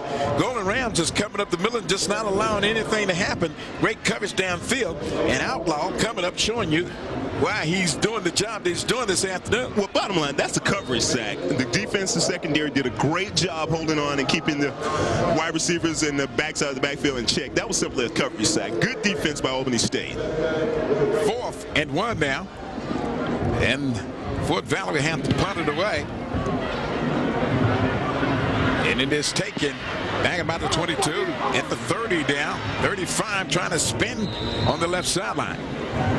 Never want to see that young man get loose. We're going to come back with more of this great classic coming your way right here. So keep it where you have it. Ball down with the ball spotted at the 38-yard line now. And they're going to have to get something cooking. A lot of cooking going on around here. Great food, and I can smell it all the way up in the booth. Handed it off in the backfield, and a little option there. The pitch and a penalty marker down in the play, so a lot mixed into that play. Good play and a dangerous play at the same time, because what you're doing, if that back isn't expecting the ball, bad things happen. Really bad things happen, but fortunately for Albany State, the play was good, the end result was bad. Now watch this, this is major. He will fake that pitch, take it down the line, turn it up, then pitch it out. But somewhere in that bunch, it was a hole that is syndicating this play right back to, well, beyond where it started. Well, Bryant was a guy on the receiving end on that pitch out. But nevertheless, the infraction goes against Albany State. Holding on offense, 10 yards, repeat first down. So a little bit too much going on up front. Holding is the call as you see the band really get into the flow of things. This is when you know it's the second half and things are getting tight. When the band start doing it, oh yeah, it's on then. Nothing like the experience. Black college football action, some of the best on the face of the globe. 7:14 and ticket to go. Third quarter play. Pass is dumped into the flat on the right side. And moving forward, great yardage. Down to maybe about the 45-yard line. A tremendous grab coming up over their right side. That's McGee again. McGee, that's a good play. He tossed it out in the flats and let your back do the work. So he goes out, just a little short pass. It's almost as good as a pitch or a handoff, and let him do some work. Good yardage there. Also a good tackle by Cody. He coming up with the first down, though. Looks like he did a great job, though, with tremendous yardage. It's pretty close. Second and two. Second and two. With the ball at the 45 now. Still in the shotgun. The pitch out again on the option. Great coverage, but falling forward, maybe just shy of midfield. Awfully close to a first down. Let's see where it was spotted at. McGee on the carry. Looks like Mike White went in and made some adjustments at halftime and come in pulling out the option. We didn't see a lot of that in the first half, if any. Now they're using it and using it effectively. Let's pick up the first down on that play. So 1st and 10 now. The ball resting at that 49. So you're getting weather like this. Nickel and dime is a good thing. Sometimes it's penny and nickel, but it all adds up. And again, operating out of the shotgun. Albany State. Here's the handoff again. Look like that may have been some hesitation. May have gotten back to the line of scrimmage, but certainly no more than getting back to the line of scrimmage. The big fella carried the ball in the backfield and has done an excellent job on this afternoon, but nowhere to go for Teamster this time. It's real good defense by Fort Valley State. The linebackers getting up in the gaps, and they're going to have to account for them, whether it means the back in the backfield, fullback is going to have to block on certain plays or whatever, but they're almost getting up. They're in the backfield before the play starts. Second and a long 9. The ball is resting at the 49-yard line now. And again, into the shotgun. Looking across the middle, and it's incomplete. That was just off the mark, simple as that. Certainly had him open, but could not connect with him. They've had a lot of those today. Albany State has had a lot of those where they could have made positive yardage, and either ball was thrown too hard or too high or just off the mark. Albany State, 17-7 lead. Oh, but like you said, no lead is safe in this game at all. 5:10 remaining in the third quarter, so still lots of football remaining. Again, out of the shotgun. Pressure comes. Pass is incomplete, and the official could have probably caught that one. He was the closest to the football on that play. Yeah, he could have gotten some stats off of that one, but great pressure by the Fort Valley defense. They come in and forcing Major to throw the ball long, early, way before he's ready to. And again, like I say, you got to credit the defense. Brings up 4th down and 9 now. And just like that, Golden Rams are going to have to punt it away. See, we talked about Fort Valley State having high-powered offenses over since Kent Schofield has been there too, but the defenses have always played well, and they're playing well today. Marengo boots it, and then will be down at exactly the 20-yard line. So 1st and 10 for Fort Valley State. Actually, one of the few times they've gotten a roll out of it, a real roll. Usually, you know, past couple of times the ball has just died in the mud, but this one he got a good roll out of it. 17-7 is the count. Albany State with the lead over Fort Valley State. These two teams, no love lost. Great pageantry out here. Great food. Just a great atmosphere here. And great football. Fort Valley State had the ball 9 times in the first half. Only got 7 points out of it. They've got to get some more points out of this time. 1st and 10, Fort Valley State from their 20-yard line. Here's the handoff, a little play action rather. Rolls out, fires, complete. Over on that left side. That that was a nice pass coming up over on the left side, of a nice grab as Hughes. Take a look at it. What he did, this was Antonio Hughes. He just kind of, while the rusher rolled out, kind of sat down, found a seam. Nice pass. That's your first down. Hughes getting open over the left side. Great play action as that one developed. But again, the band is into it deep. Golden Rams band turning it on. 4:30 in ticket to go. In the third quarter play, again out of the shotgun. As the roll-in fires on the right side. Looks like it's intercepted and picked off at about midfield. Let's see. Still no signal yet. Let's see what the call is. It is. So it was picked off. Take a look at it again. Albany State kind of cover two. They had hit both. The cornerback had help from the safety, and they took advantage of that's Tommy Jackson coming over. They forced the ball up, tipped it up, and it was picked. And that's what you go through all the time in those tip drills. That's why you do those tip drills. That's why you do them. That cover two, that's what helped out that time. So we still got one brewing here with 4:21 to go. Third quarter play. On the turnover there. Keeping it, pounded it on the ground straight up the middle through all the mush and gush. Through all that mush and gush, as you said, Warren Major getting under center for the first time in a long time. We hadn't seen him do that in a while, and they get positive yardage out of that. That forces the defense to kind of adjust things when he comes up under center. So you may find another hole or two. McGee on the carry. Not much to gain on that, but did pick up 3 yards on that play. They said this game 3 is better than none. Brings up 2nd and 7 now. At the 42. Again out of the shotgun. Major rolling to the right and dumps it. It is short. Incomplete. And again, you could be talking about a slippery pigskin. It's a slippery pigskin, or he could be releasing late. And when he's releasing, the ball is on, his arm is on that downward motion, and that's causing the ball to go like a wounded duck and go into the ground. Warren Major, that time, just could not get enough mustard on it as the band continues to stay in the groove. Third quarter action here. 3:36 to go. 17-7. Albany State with the lead. Again, Golden Rams out of the shotgun. Here comes the pressure, and he is dropped to the turf. And I mean hit in a hurry. Didn't have a prayer. Did not have a prayer in this one. Fort Valley, they're sending him. They're sending him, putting pressure on him. Before he could even get unloaded, he was unloaded on. There it is right there. Not even a chance. There was a breakdown somewhere in the blocking scheme, and their guys came in and they got what they were looking for, the quarterback. At 4th down at about 14 now. Ball at the 43, they're going to have to punt it away. Golden Rams will do just that. Fair catch called for and taken back at about the 14. So just like that, a nice punt though, and not any opportunity to get a return. One of the few times is actually not having good field position off a punt.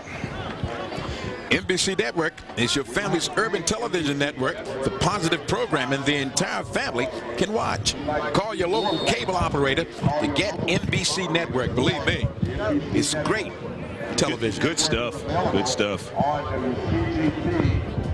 Thank you for staying with us with 2:51 to go in the third quarter play now.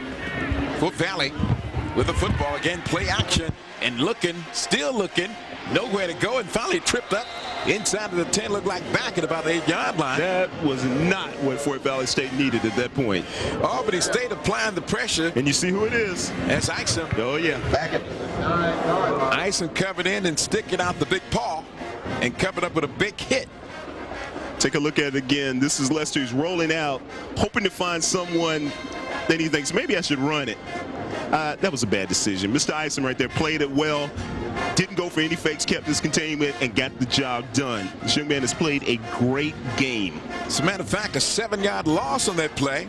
Bring up 2nd and 17 now. Really a local guy from Camilla, Georgia. Homegrown, huh? Homegrown. That's near Albany. If you look down the roster, a lot of these players are from the areas of these schools, so they're doing a good job of keeping the talent around. Ball at the 9-yard line now. That's the looking, dumps it over the right side, just throws it away. Defense was there. He had nowhere to go. Smart play, though. Smart play. Don't take any more of a loss than you already have. Just dump it and live to see another day. Bring up 3rd and 17 if he thought they were coming before. Oh. You think? But, you know, that's what great football is all about. It's about situations. That many times it was about field position. It is about field position. But right now, what the Albany State defense wants to do and needs to do, put pressure, but force them to make a mistake. This is where games are won and lost. If you can force a mistake down here in this area, this part of the field, you can make some things happen. 3rd and 17 now from the 9-yard line for Fort Valley. Out of the shotgun again. Drop it back to pass, dumps it off the flat on the left side. 15, 20, 25, and tripped up to about the 26-yard line. But then once again, pretty decent run from Croson. Enough for a first down, get the chains moving. That was a great play call right there. What you had 3 wides on one side, 1 on the other. You spread out the field, get the defense spread out, dumped it off, and he did the rest. Got big yardage, got a first down. Kent Schofield has to be happy about that. Certainly came at just the right time with 2:04 and taking to go in the 3rd quarter play. And the drive stays alive. 1st and 10 now. Ball spotted at the 28. Lone setback in the backfield. Misdirection handoff. And again, still looking for defenders. Looking for some running yardage. Nowhere to go. Great defense again coming up. And there's a great move again by the defensive people who have done a good job on this afternoon. Look at this behind. This is Tommy Jackson coming up. He's going to play this really well. That reverse, he smelled it out. You know, I'm not having it. That's what he's saying. He's coming up. Great lick right there to keep anything from really happening. He's played a great game today as well. Golden Rams have stepped it up just when they needed to step it up. And that particular play, it was a huge takedown. Well, defensively, both teams have played well all year long. And no different today. 2nd and 14 back at their 23-yard line. Fort Valley still with lots of time. That's looking, goes deep down the right sideline, has to throw it away again. And again, give credit to the great coverage.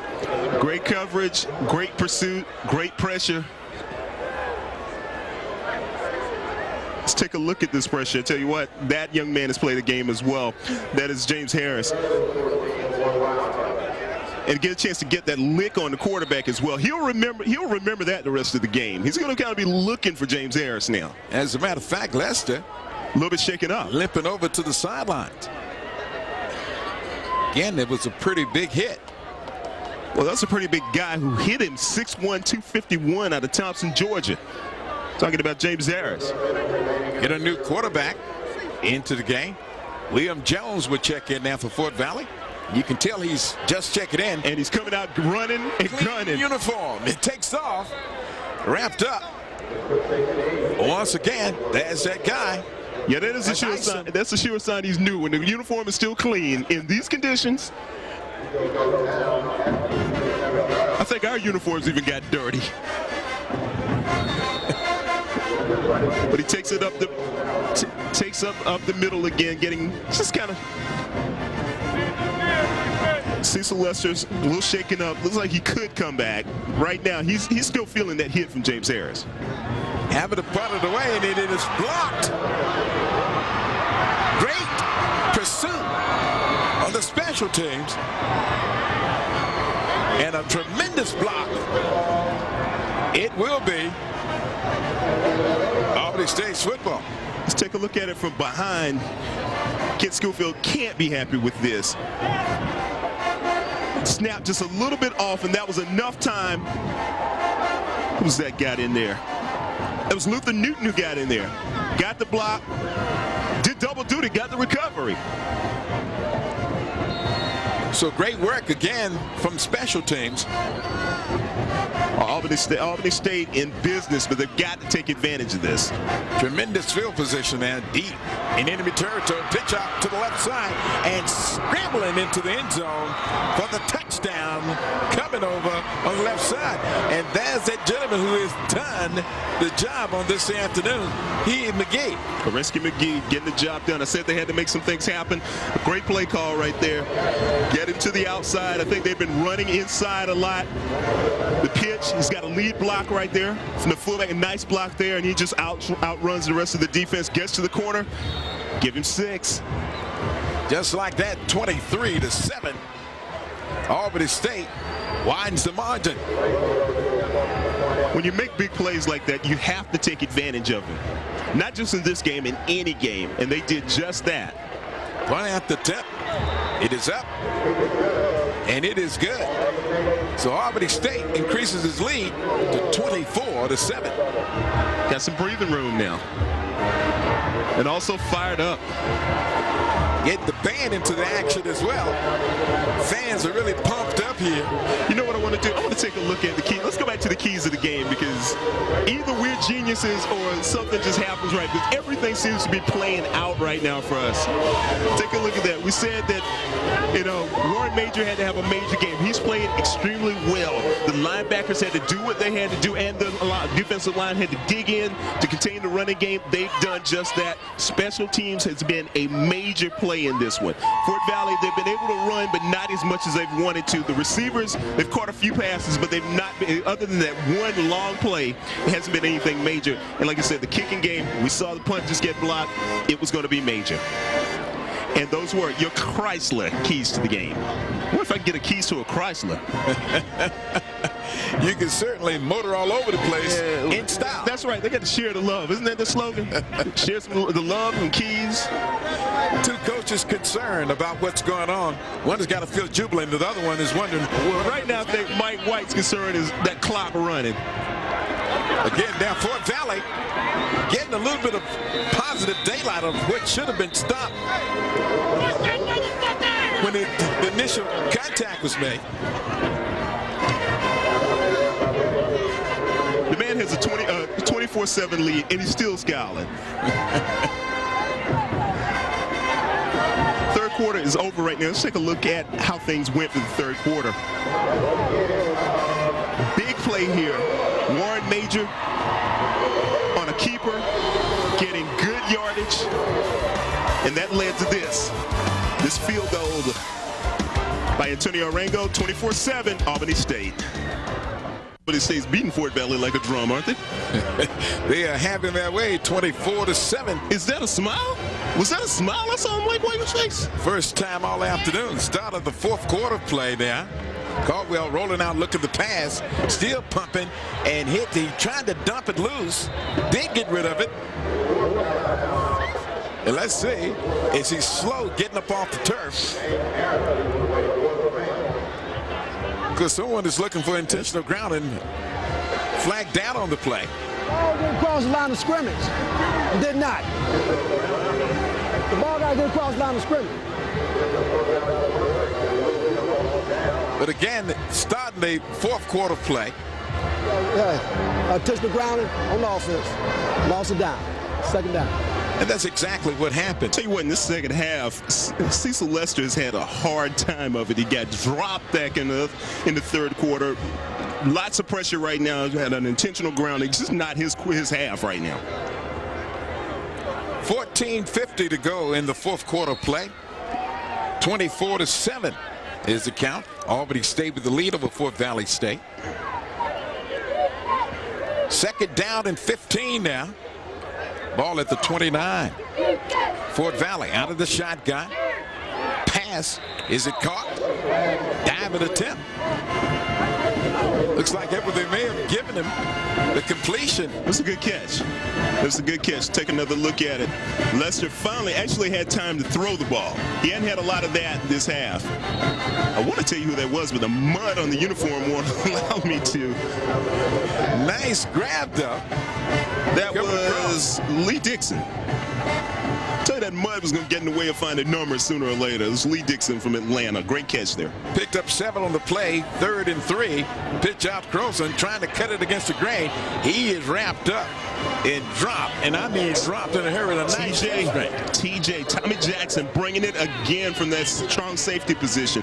And he is a big safety, too. 6'2", 217. Croson coming off limping. Let's take a look at it again. Get that pitch. He gets to the outside and turns it upfield. What happens, Jackson grabs that leg and kind of wishbones and pulls him off a little bit. That could be hamstring, groin injury. I don't want to speculate. I'm not a doctor, nor do I play one on TV, but that is huge, though, for Fort Valley. And that's Tommy Jackson's 8th tackle. And the thing is that most of those tackles have been up near the line. You hadn't had a whole lot of them back in the secondary. 13:40 in taking to go in the 4th quarter. Fort Valley has to punt it away, and he slips as he just gets it away, trying to punt it downfield. He actually did good to get the punt off. Absolutely, and that was a tremendous effort. As trying to get it downfield, just simply lost his footing out there. You know, he's a little disappointed about that, but it could have been worse. He could have slipped before he even got the punt off. Then he's really in trouble. At least he got something out of it. You know, it does nothing to help his average, but he doesn't hurt his team quite as much either. But Albany State has great field position right now. But those are the kind of conditions that you're looking at after you've had the long rain like we've had here all last night and yesterday and on this morning as well. Out of the shotgun now, operating, slipping, coming back across the middle. No one is there. Incomplete. 2nd and 10. He just kind of threw that one away. But you're right about those conditions.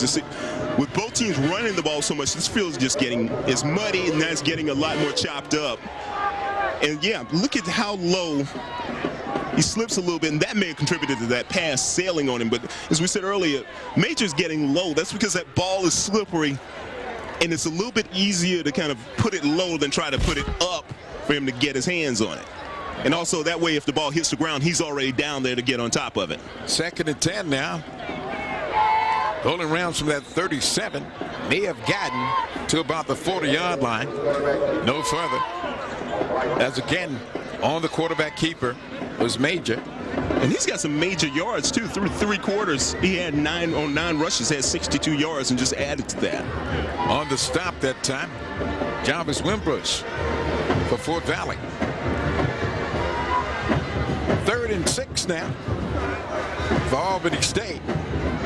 And again, Major, this time, rolls into the shotgun position again. Pressure comes. He tries to get away, but slips and goes down. Somebody missed a blocking assignment right there because that defensive player got in there so quickly. Got in a hurry. Before Major could even get set. Coming up and applying a lot of pressure. Willie Batch coming through, looks like. Well, they have no choice right now. Down 24-7, you got to apply pressure and then some.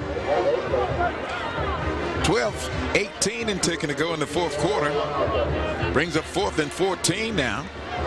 Punted away from about that 25. Fort Valley getting out of the way. Looks like it's going to be down at about the 28. Got a good roll out of that. Got 12:01 remaining in the 4th quarter. 24-7. Albany State with the lead.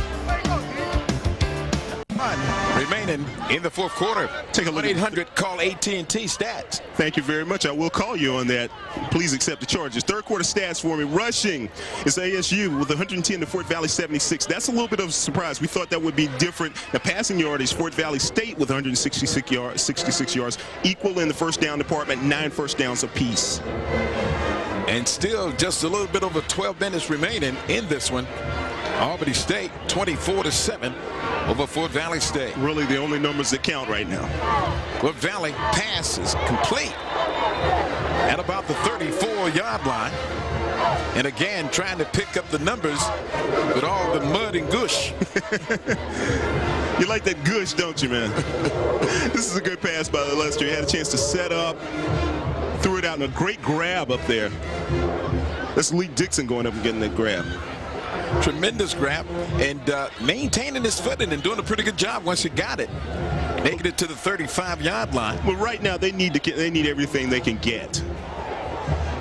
Warren Major looking like Warren Moon. 123 yards passing, 65 yards rushing, 1 touchdown. He's been a complete player today. Out of the shotgun, Lester has nowhere to go, and there is that man again coming up, making a hit, and doing it. Isom. That's Isom. He's been hanging around the football all afternoon. We saw the stats on Warren Major. Also, you see right there, Cecil Lester. His stats aren't bad either. He has 166 yards passing. And he's running the ball well. Brings up 3rd down now to be 3rd and 7 for Fort Valley at their 31-yard line. They really need to convert this one right now. They need, like you said, everything they could get with the time running down. This is big. Back look at the pass. Carver goes deep down the right side and almost picked off. Pass was underthrown that time. Edward. And you want to know who that is? TJ. Tommy Jackson. Take another look at it. Lester drops back. And he puts a little bit too much air up under this one. That gave the defensive secondary a little bit of time to react. And it was also a little bit short. And it could have been a touchdown if Tommy Jackson would have gotten that, because he almost had clear sailing to the end zone down the sidelines. Lester tried to hook up, but could not complete that one. And like you say, fortunate that it wasn't picked off. This defense has played so well. And you and I were talking before the game. Albany State hasn't allowed, and there's another slip as well. Another slip. And looks like I don't know whether the penalty marker came out on the play. A little fake of a reverse and trying to cut it back upfield. Straight up the middle, still running. Midfield into enemy territory. Still on his feet, diving forward with some very positive yardage. And how on earth did he make that happen out of what looked like was going to be a doomsday play? Made chicken salad out of chicken salad, and let's just leave it at that. I know. As Rafi making a nice run, see what the officials would call. Legal procedure on the offense. Hey, they're probably going to decline. I'm pretty sure they'll decline it. But to finish my thought before that happened, we and I were talking. Albany State hadn't allowed a 100-yard rusher all year long. And we figured that if anyone would get 100 yards, it would be Grossen. Yeah. Right now, he's about halfway there. But, you know, they have stepped it up tough. And like you say, they played that way all season long. And you know that they certainly have a little bit more energy for this one on this afternoon. Well, football is a funny game. You know, the ball bounces one way or the other. That's the difference in you being 6-4 or 9-1 or even 10-0. Out of the shotgun down on a quarterback keeper. They just drop and hit in a hurry. We're talking defense. Fort Valley's been playing very, very good defense as well. Big plays have been the things that have kind of killed them. Well, there was certainly a lot of Fort Valley shirts around the football on that play. Willie Batts bringing it. 2nd down and 15 down. Ball back about the 29-yard line. Major steps up to center, that steps back into the shotgun position. Inside of 10 minutes and ticking to go in the 4th quarter play. Long countdown. 2 wideouts to the left, 2 to the right. Gets the snap, looks downfield, comes up firing, and it is caught and diving forward toward the 1st down marker. And let's see what is spotted at. He didn't get it. He's close. Awfully close to it. Nice grab, though. That's Cockfield coming up with the grab. It looks like, I don't know, yeah, it is awfully close. Looks like should be a 1st down, but they say, what, 3rd down? 3rd and 1, less than 1. Much less, it's less than 1, yeah. Again, out of that shotgun, movement on the line. And you know, they'll point the finger at each other, but the guys in the zebra shirt will have the final say. It was him. No, it was him. It was him. Golden Rams is saying, not us.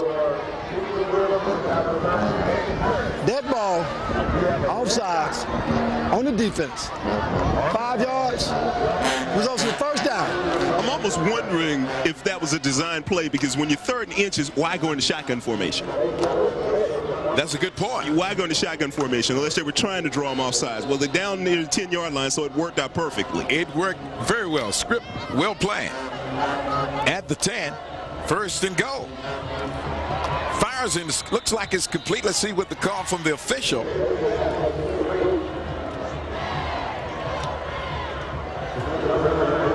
think that was a completion. It was awfully close. And there is your 1-800-CALL-ATT fan of the game. Dreadlocks it all. I don't think he cares who wins. He's just happy to be here right now. Feeling good about what's going on. Well, this is a feel-good atmosphere, though. Funk City Classic. Great people, great fun, great food, and great football. Pitch out right side. Diving in for pay dirt once again. He has been a real tear all afternoon long. And that's McGee again.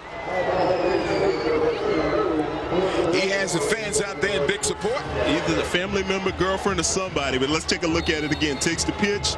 And when you get a running back, they smell the end zone. And that's exactly what he did. He knew what he did, what he had to do, where he had to go, gets into the end zone, adds more points.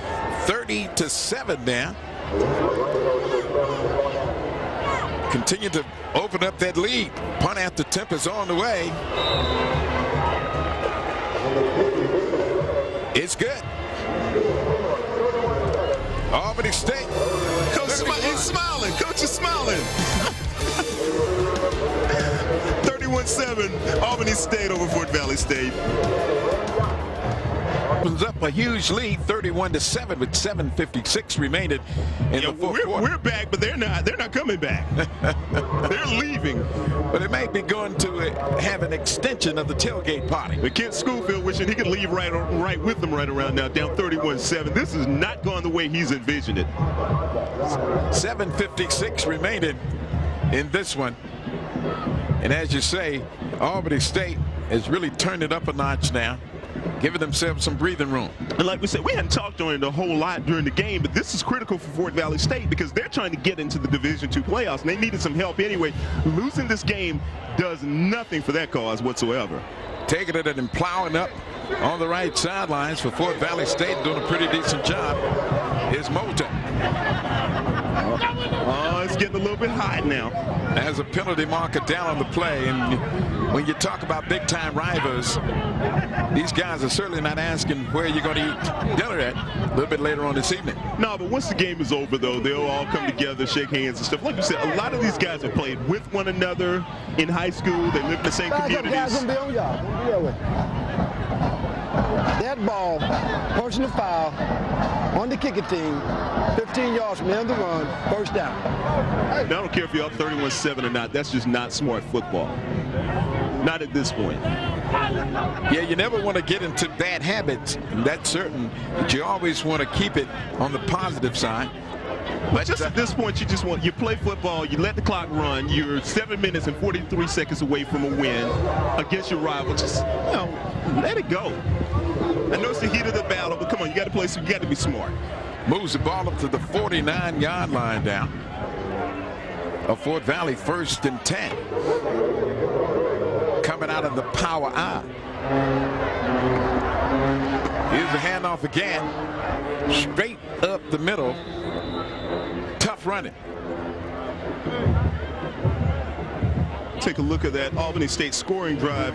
They got the job done. They did just what they needed to do. 5 plays, only 25 yards. Didn't have 4 to go. McGee, the 2-yard touchdown run. That pretty much sealed the deal unless something dramatic happens in the next 7 minutes and 16 seconds. I tell you, but it's still an atmosphere when you talk about rivalries that not a lot of people leave. Some people walk out, but most people hang around for this because it's more than just a football game. There's a lot going on. Yeah, well, right now it's okay. Like you said, we're going to continue the tailgate party. The game is pretty much over. Looking and scrambling, taking it left to right now and spinning into enemy territory. He tried to really make something happen when it looked like it was doomsday, and it did make something positive out of nothing. Sort of. of those gray jerseys out there. Kind of, well, gray and muddy. Kind of felt like it was in no man's land. Of course, the new quarterback that's in the game is Chris Jacobs, who's in and doing a good job on that particular play, though. NBC Network has launched a dynamic new season of sports, entertainment, dramas, movies, and music. Check out all of the network's new programming at www.nbcnetwork.com. And you'll love yourself for doing just that. Chris Jacobs, 4 out of 11. Looking again to pass, still looking, and now he's dropped for a loss. He was looking, but he didn't want to see that. He had too long to look on that particular play, and the pressure coming up the middle. Big fella unloading on him and making sure he couldn't get any further. Yeah, well, he's looking into Joaquin Sample's face right there, and that's not exactly what you want to see. That is a large young man. 6'2", 270-pound senior out of Macon, Georgia. He unloads, and I mean he unloads. He is a load. And you will feel that one for days to come. 4th and 18 now. Fort Valley having to punt it away. Back from about their 30. Taken up on the left sidelines now. Trying to look for some blockers. Getting some pretty decent yardage out of that. Pretty decent return that time for the Golden Rams, and it's one of those things. Clinton Romphrey doing a great job. 5:15 remaining in the 4th quarter. We're going to come back with more after these very important words.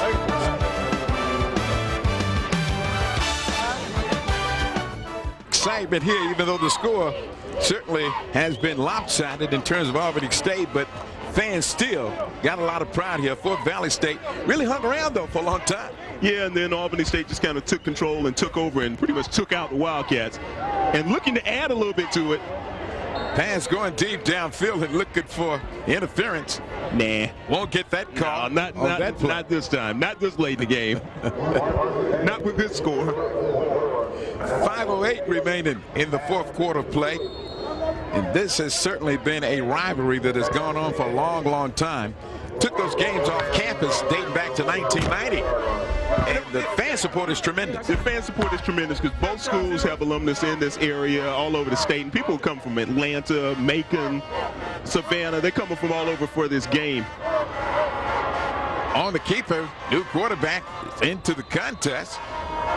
It's Marcus James. James doing a great job of getting into the secondary, from getting out of bounds. From Key West, Florida.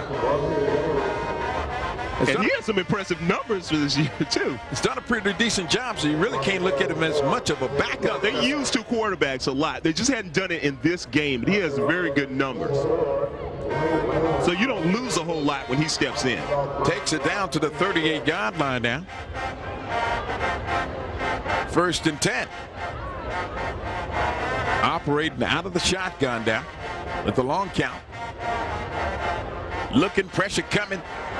Takes off running again and slides safe over the right side. That footing is certainly becoming treacherous, especially in the center of the field. But take a look at this. And that's why I said they don't lose a whole lot when you have Marcus James come in. Watch how loose. You see how elusive he was, right? Kind of ducked up under the tackle. When he's mobile, able to get out. You don't lose a lot when he steps in. That's a good to have 2 quarterbacks of that caliber. That's a good problem to have.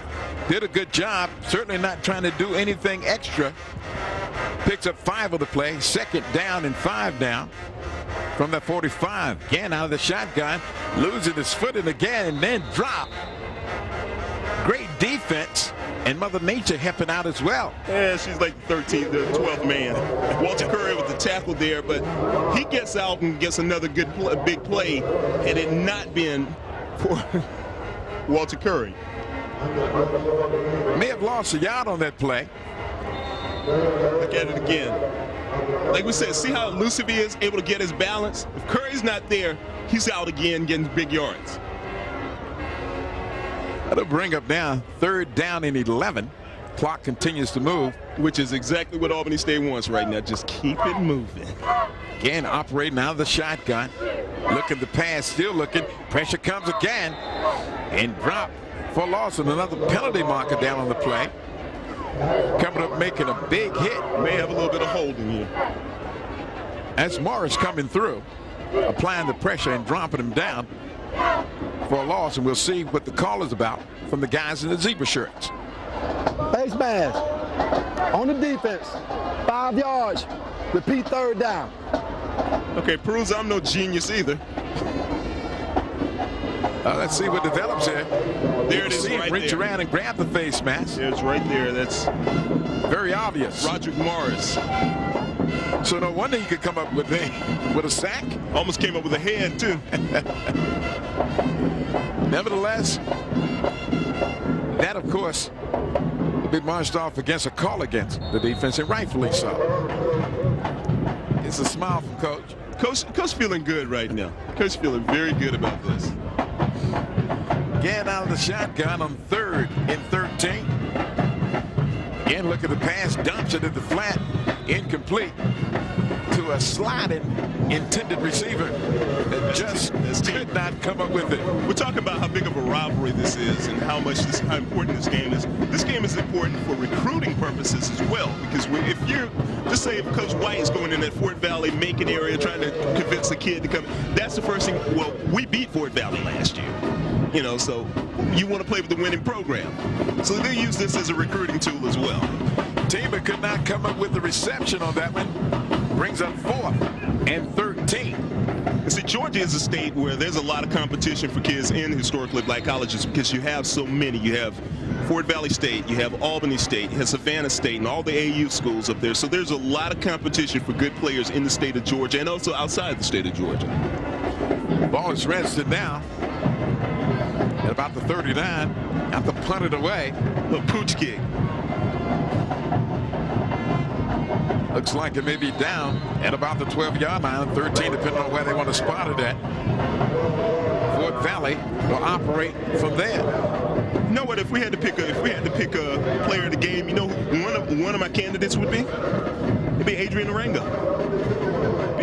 He's done really well punting, also field goals, extra points. He's done the job. We said special teams had to be an important part of this game. He's definitely got the job done. And especially under these kinds of conditions. Exactly. You can tell he hasn't been in it. No, yeah, he may be able to hang that jersey. Pull a little outcast, say he's so fresh and clean. Here comes the hand up straight up the middle.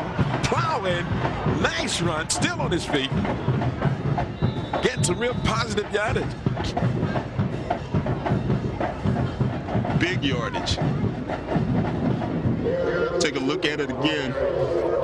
That's the fullback. Fullbacks don't get the plays, don't get the yardage very much. Hetherington, Terrence Hetherington. The big guy's booming his way. Now, Fort Valley has a lot of big backs. But one thing about this guy, you cannot tackle him high. You got to get his legs. You miss running. He is strong. Miss running. Your family get embarrassed. You try to tackle him high. Loose football. Fortunate. It takes a Fort Valley bounce if you're Fort Valley State. And once again, you can tell it makes no difference what the score is. These guys continue to get after each other. Inside of 2:20 to go in the 4th quarter. Oh, you have to have that mentality. I don't care if it's 31-7 or 31-27. You still got to really bring it and you got to push it. Albany State 31-7 lead over Fort Valley State as we come up on 2 minutes to go in the 4th quarter. Kent Schofield just wants this one to be over. 2nd and 25, Fort Valley. Back at that 31. Again on the quarterback keeper trying to string it out along the line. Great defense. Nowhere to go. Well, it's going to be 3rd and a bus ride after this one. Golden Rams really giving some tough defense and not allowing anything. That's Thomas Outlaw getting in there, getting that play. Well, he certainly wasn't an outlaw on that one. Oh, they want him arrested. They want him locked down right now. Great effort. Clock continues to tick. This has been such a great day of black college football. In spite of the weather. In spite of the weather. Fans have shown up, big numbers. Always a big gathering. And for Fountain City. For Albany State, this was their playoff game. It always is, regardless of whether or not they're going to the playoffs or not. This was their playoff game, and they came up big. Inside of a minute to go and still ticking as Fort Valley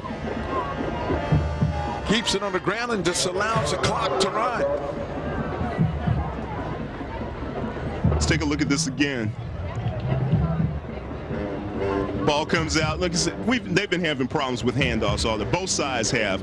Fortunately, Fort Valley able to get it back. At this point, it really doesn't much matter with the clock running down. It's like 27 seconds left. Duran Hanna in the ball game. Fort Valley. Clock continues to move now. They actually could not snap it and just let the clock run out. Fort Valley punts it away. Fair catch. Back at about the 48. 9.6 seconds remaining in this one.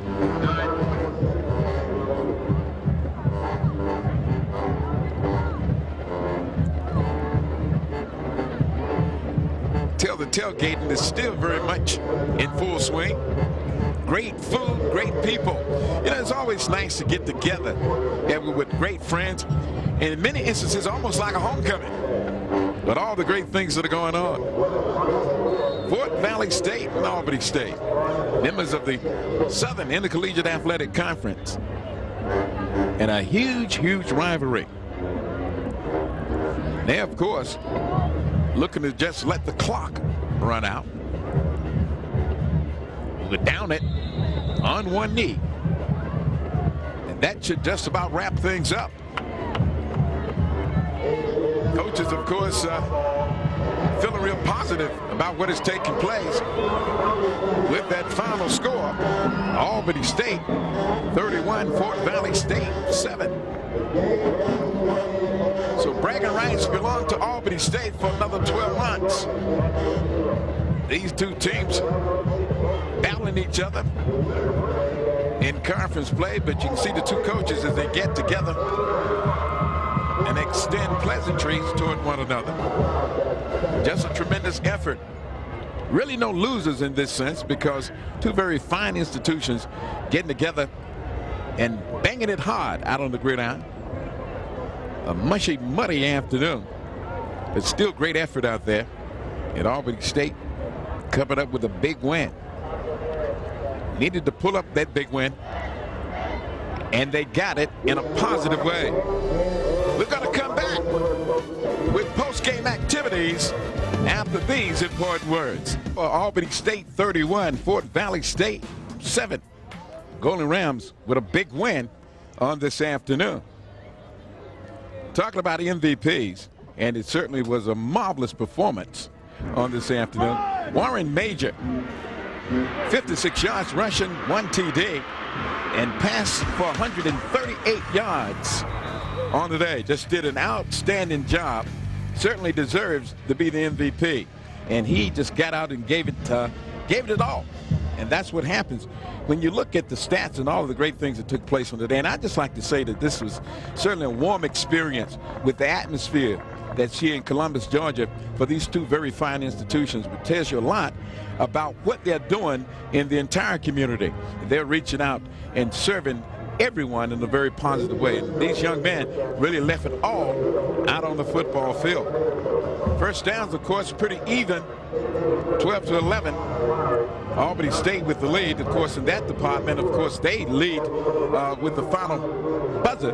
But again, they just did a tremendous job on this afternoon. And I just thought that, once again, with the treacherous conditions that were out there, that came out and played in a very positive sense. Fans were certainly delighted because they hung around right into the buzzer. And they will always return each and every year.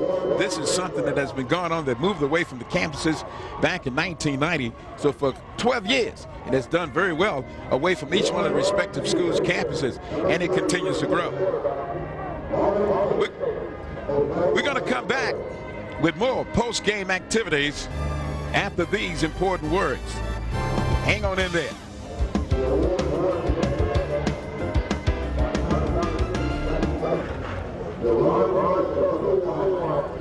Chrysler Player of the Game, and what a great game he had.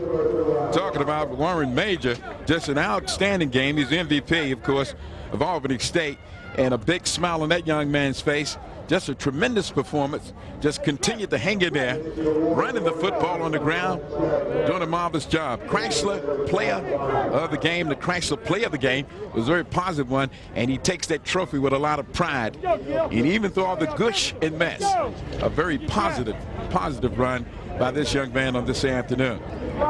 Warren Major, MVP, 13th annual Fountain City Classic.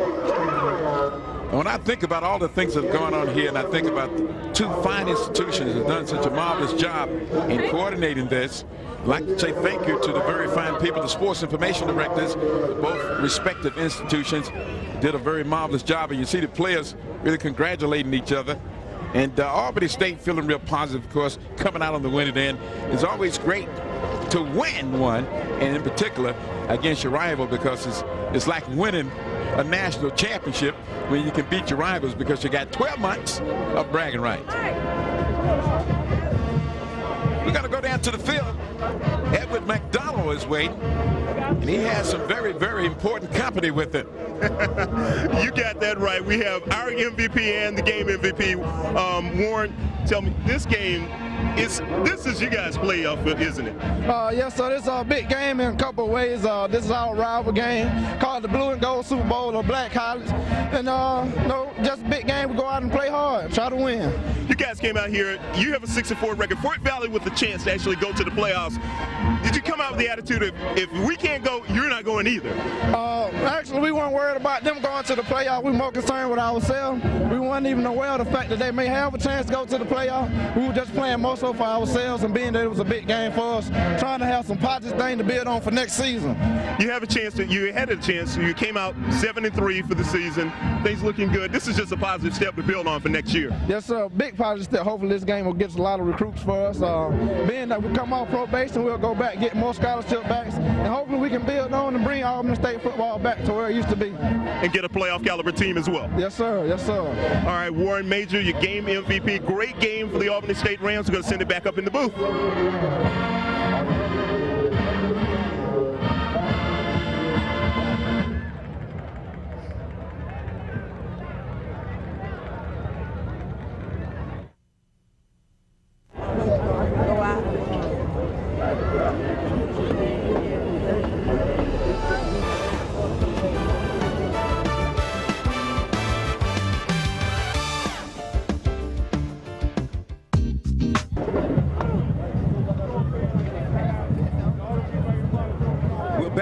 We got the commissioner, Robert Vowles. You've done an outstanding job at the SIAC, and I understand you're moving on to some greater heights here.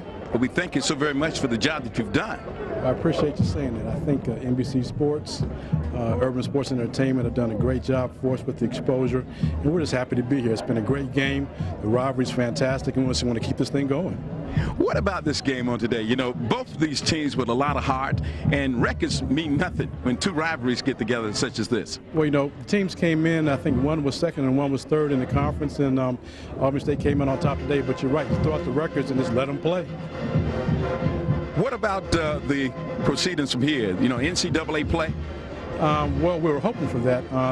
Fayetteville State and Bowie are playing right now, so that outcome has a big importance on what's going on. And then the committee meets tomorrow to decide who's going to the D2 playoffs. Hopefully, we'll still be in the mix.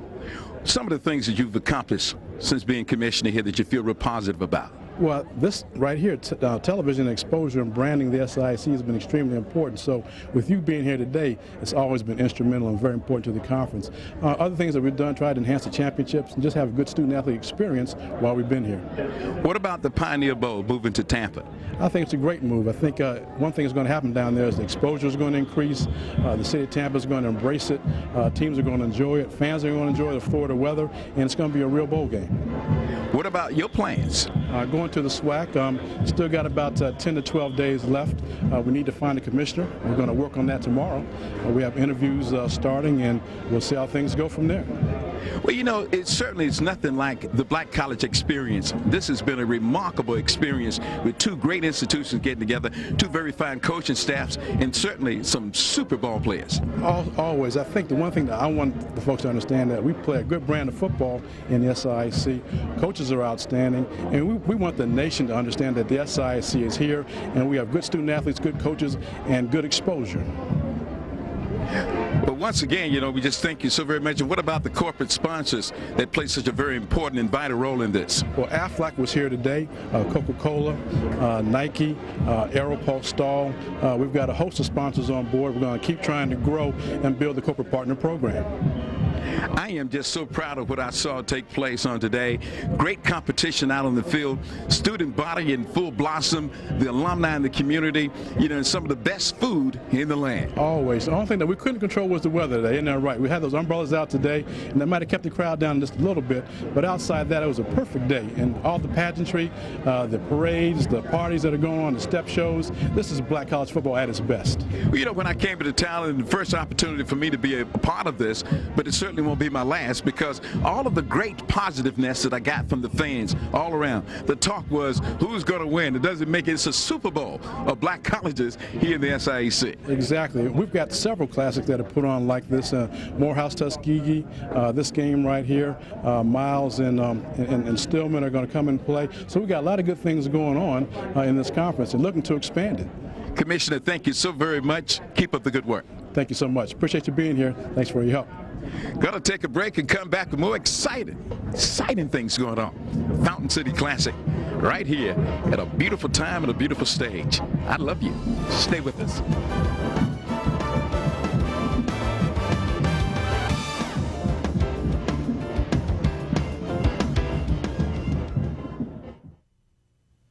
It's been a beautiful, beautiful football game. That depends on which side of the football you're on.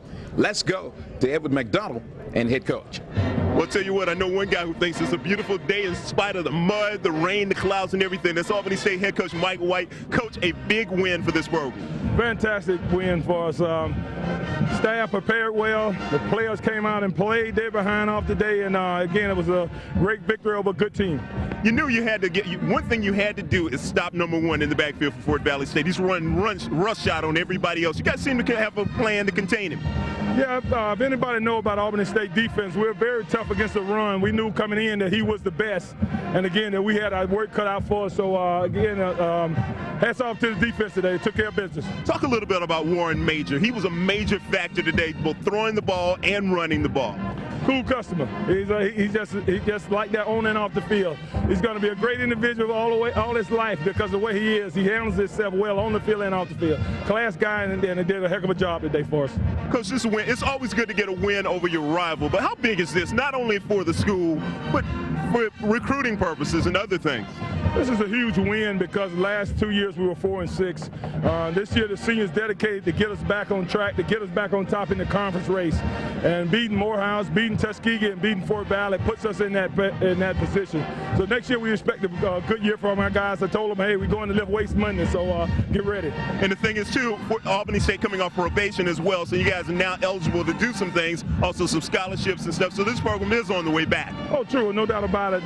To be on probation and go 7-4 is a victory way to finish itself. So again, we look for a big year next year. Head Coach Mike White, congratulations to you.